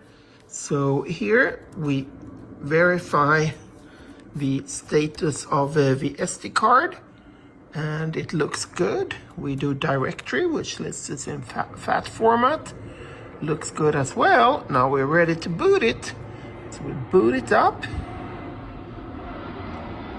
We got a plane coming over here. and it started flex. So now we do a cat on drive 0, and we see on the front panel how it is reading all files, and on the front panel you can see the drive and sector number. So it works well, looks good. So that's kind of cool. Just, you know, like I said, I'm not sure what parts Claude was all involved with in there. But getting Flex running, you know, fairly quickly on a prototype board that you've done. And the familiar plus prompt that Flex used. Now, Flex was originally for the 6800, came up from Technical System Consultants, TSC, in 78, I believe. So for those of you familiar with Hayes using plus for programming the modem, that came out a few years after this. So Flex had the plus first, but that Flex was kind of the business, the professional operating system for the Coco before OS 9 really took off, which wasn't until 83. So Flex kind of ruled the roost here from 81 through 83. Kept going to 84, 85 because OS 9 level 1 being on a 64K machine was a bit more restrictive. OS 9 really likes to breathe more room with level 2. But once the Coco 3 came out, Flex kind of died off because, I mean, it didn't support multiple windowing and it didn't support true multitasking. It did have a proper file system and a proper set of, you know, API calls to call that kind of stuff. But it couldn't quite compete with OS 9. And that's all I got for the news this week. I do have some upcoming events, which list is growing shorter and shorter as more events go. I don't know if there's anybody found any other new ones to send me, but if you have some that I don't have on the list today, please contact me at curtisboyle@sasktel.net, or you can send something to on the Discord. You can send stuff to Marco and stuff too, and they can forward it to me as well. But yeah, we're starting to run short on some of the shows here as we approach the end of the year. So the first one coming up next is VCF Midwest, which is the biggest of the VCFs and probably the biggest retro show on earth. This one is in September 12th to the 13th at the Schaumberg Convention Center in Schaumberg, Illinois, which is just west of Chicago proper. Also, the original home, not the particular venue here, but Schaumberg was the original home of Rainbow Fest, the very first one in 1983 in May. Was also in Schaumberg. And I attended the Schaumberg ones from 86 through 91 myself, not everyone, but most of them. And there's usually a pretty big size Coco contingent because, of course, this is right beside Glenside Color Computer Club that sponsors CoCoFEST. So a lot of the people are there already. So they come out to the show, and some other people live fairly nearby, like Rick Euland and others too, that usually attend. And there's usually a nice set of tables all around each other with Cocos running. So if you can't make it to a CoCoFEST, but you want to make a retro show that's very Coco, has a lot of Coco stuff happening in it, I would probably pick this one. And Tandy Assembly would be the other one I would pick. And speaking of, Tandy Assembly is the next one after that. That's happening this fall. And that's October 2nd to the 4th at the Doubletree by Hilton Hotel at the Cincinnati Airport, which is a new venue compared to last year. The last couple of years they've been running out of room. They actually started having to refuse tables because they just didn't have enough room to sell tables for vendors that wanted more than one. This new venue is quite a bit larger. They don't have that problem at all anymore. And you'll see, well, it's basically anything Tandy related. So that covers, if you're covering the computer side of things, that covers the Cocos, the Z80-based machines, the Intel-based machines like the Tandy 1000 to the 4000, the pocket computers, the Model 100, 200s for the earliest laptops, etc. So there's always Coco people at this show. I believe William Athing, I think you're going to this one this year, if I remember correctly. Or is William still on the call? Yeah, he said he would. Yeah, he said he's going to go. Yeah, sorry, I was on mute. So you're planning on going? I have a table there. Yeah. Oh, awesome. And Brian, are you going to try to make it? You tried to make it a few years here. Are you going to try to make it this year too? Yeah, I'm hoping to. The needle is definitely leaning towards the yes than it was the no. So if there's any reason to go to Tandy Assembly just to see me there, I mean, why not? So I think Henry Strickland said he was going too. Yeah, I believe so. Yep. Yeah, he had a table as well. He mentioned. Yep. Yeah, so there's already a pretty large Coco contingent verified to be there. So yeah, like I said, if you can't make CoCoFEST, this one or VCF Midwest are the two best ones to go to get your Coco content. And then November 7th to the 8th is VCF Montreal, and this is the second VCF this year for Montreal. They did their first one back in January, which is a terrible time to do that in Canada in the middle of winter. So they're kind of going to be shifting it for the future to come at beginning of November, which is kind of fall / you might get a little bit of winter, but it won't be anywhere near as bad. So basically just kind of correcting what time of the year to have it. And this one's also been moved closer to Montreal proper.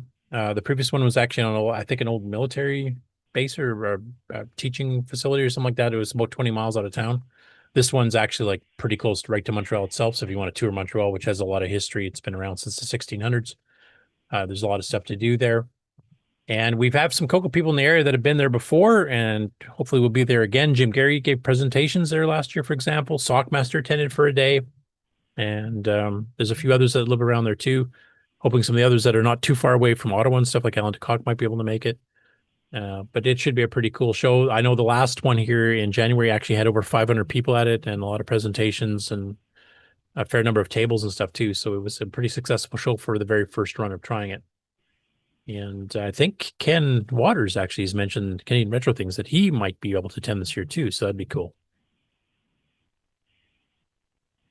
After that is RetroSC, which is the one in Brazil. That's where all the CP400 guys and Codemex, etc., Erico and others. Oh, wait, we're not seeing your screen. Oh, you just told me that now? Well, I would just kind of dawned on us. You're not just showing your screen. Of course, I've closed all the previous tabs, so let me just reload them quick here, and then I'll share. Live. Yeah, live is always fun. And everyone else apparently is asleep, so. Yeah. Well, the news happened, so that's just normal. Hopefully I'm giving enough detail for the audio listeners that you don't have to have the screen. Right. But it does help. Also, Septandy is coming up. If right. YouTube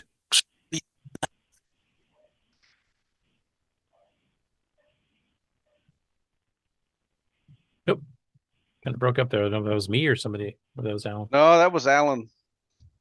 Okay. But I think he got across to remind you about Septandy. Yeah.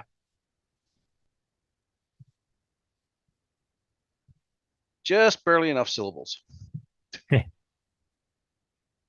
Hi, so here's basically the screen of VCF Midwest. That's the big show in Schaumberg. Get your details. Of course, the links are all in the show notes, which you can grab off the Discord or the Coco listserv tomorrow. Tandy Assembly. There you go there. 60 people responded already about going to it, so that's good. VCF Montreal version 2.0, of course, at the closer to Montreal location and in much better weather. And then RetroSC Brazil, which is a single day event in Florianopolis, which is right on the beach. So this is one, if you want to convince a spouse in November to, go to warmer climes. This is in the middle of Brazilian summer. It's right on the beach. It's a nice, air-conditioned indoor facility. A lot of retro computers there. And Brazil has a very interesting history because they basically went copyrights, trademarks, screw that. And they just manufactured their own stuff and cloned just about everything from Cocos to Spectrums to Apples to whatever. Of which there's like 5 or 6 different Coco alone. Yeah. So it's got a very interesting history. And like I mentioned before, it's got a very active Coco and Coco compatible community doing software and doing hardware. We've covered some of the game carts they just brought out earlier in the news. Erico, of course, is working on that game in Microgames Basic. And we've got Mauricio and a bunch of others that have also been very active doing things too. They've been reduplicating the original joysticks and creating brand new software, finding old historical Portuguese, Brazilian software that went missing for a long time. They've been converting games from the North American English market to be in their native tongue, text adventure games, etc. So they've been a very active community, especially this last year or two. So, and Erico, who speaks really good English, and some of the others can speak some pretty decent English, has actually offered if any of us or anybody in the audience can make it out to this show in Brazil, he will help tour you around. He'll help you, you'll find a good place to visit after the show, and also, translate if you're talking to some of the other vendors and stuff there that don't speak English. So, and the last one I got is CoCoFEST 2027. You'll notice their webpage is not updated yet, but we do have firm dates.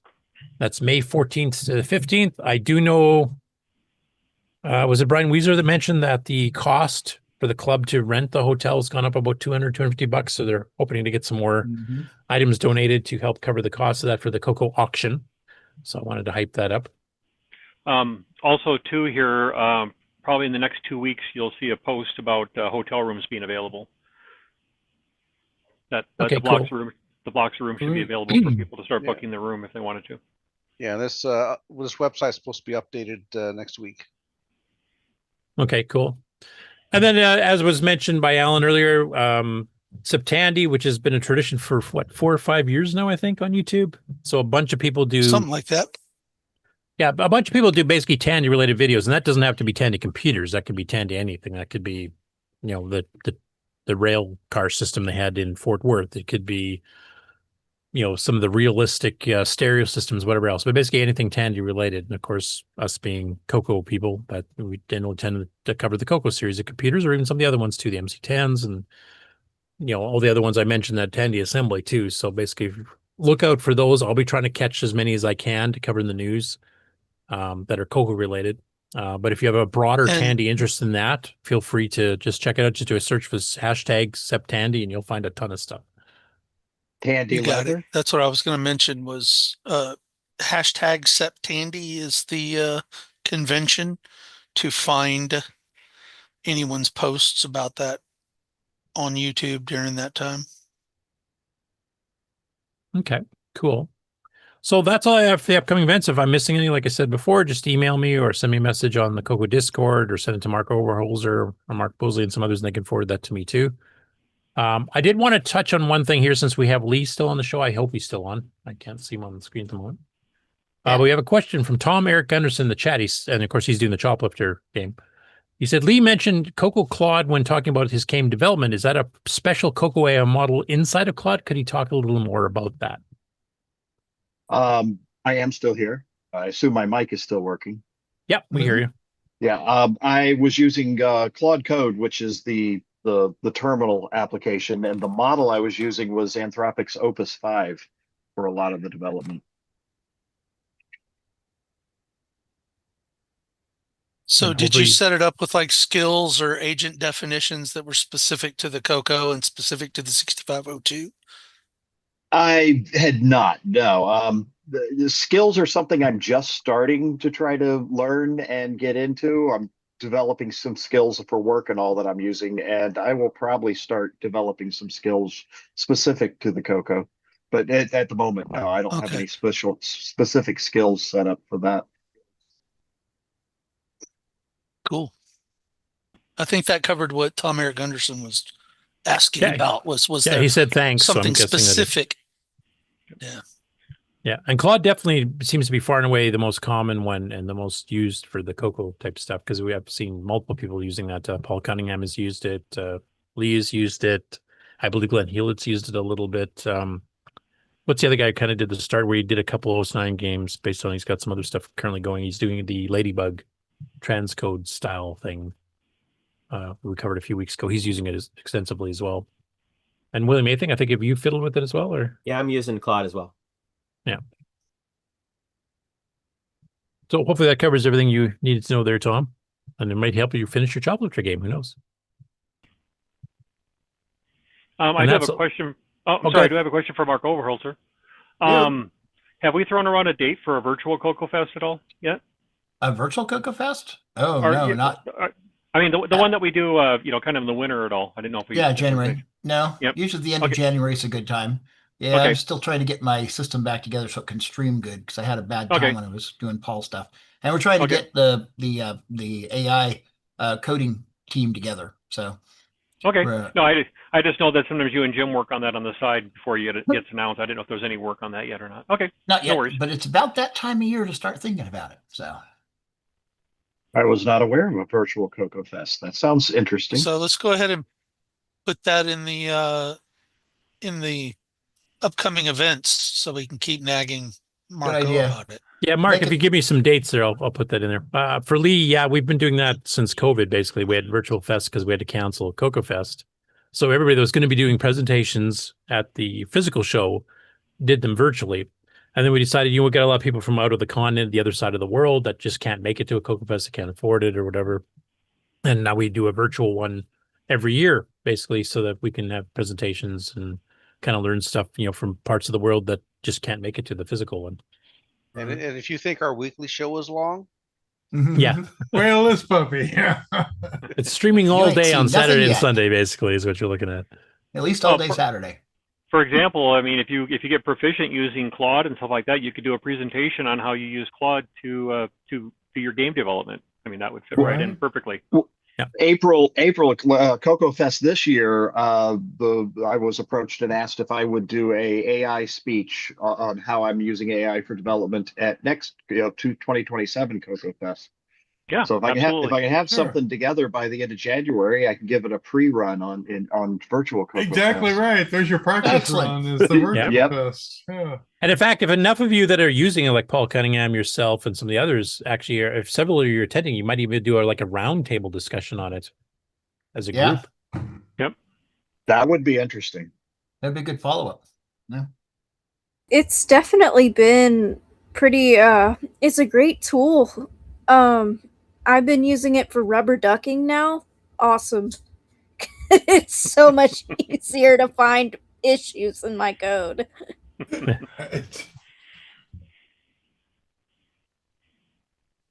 Okay. That's all I got. All right, ready for the outro? Yep. Wow. Take it away. This concludes another episode of the CoCoNation, the world's leading live interactive talk show featuring the Tandy Color computer.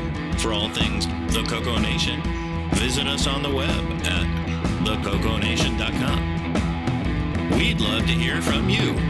Send feedback, suggestions, even segments via email to show@thecoconation.com. The CoCoNation show would not exist without the community and its cast and crew. The CoCoNation theme song, copyright 2022, D. Bruce Moore. Mixed, mastered, and produced by D. Bruce Moore. The CoCoNation is over. Join us on the Coco Discord server. Coco forever. Like to. Okay.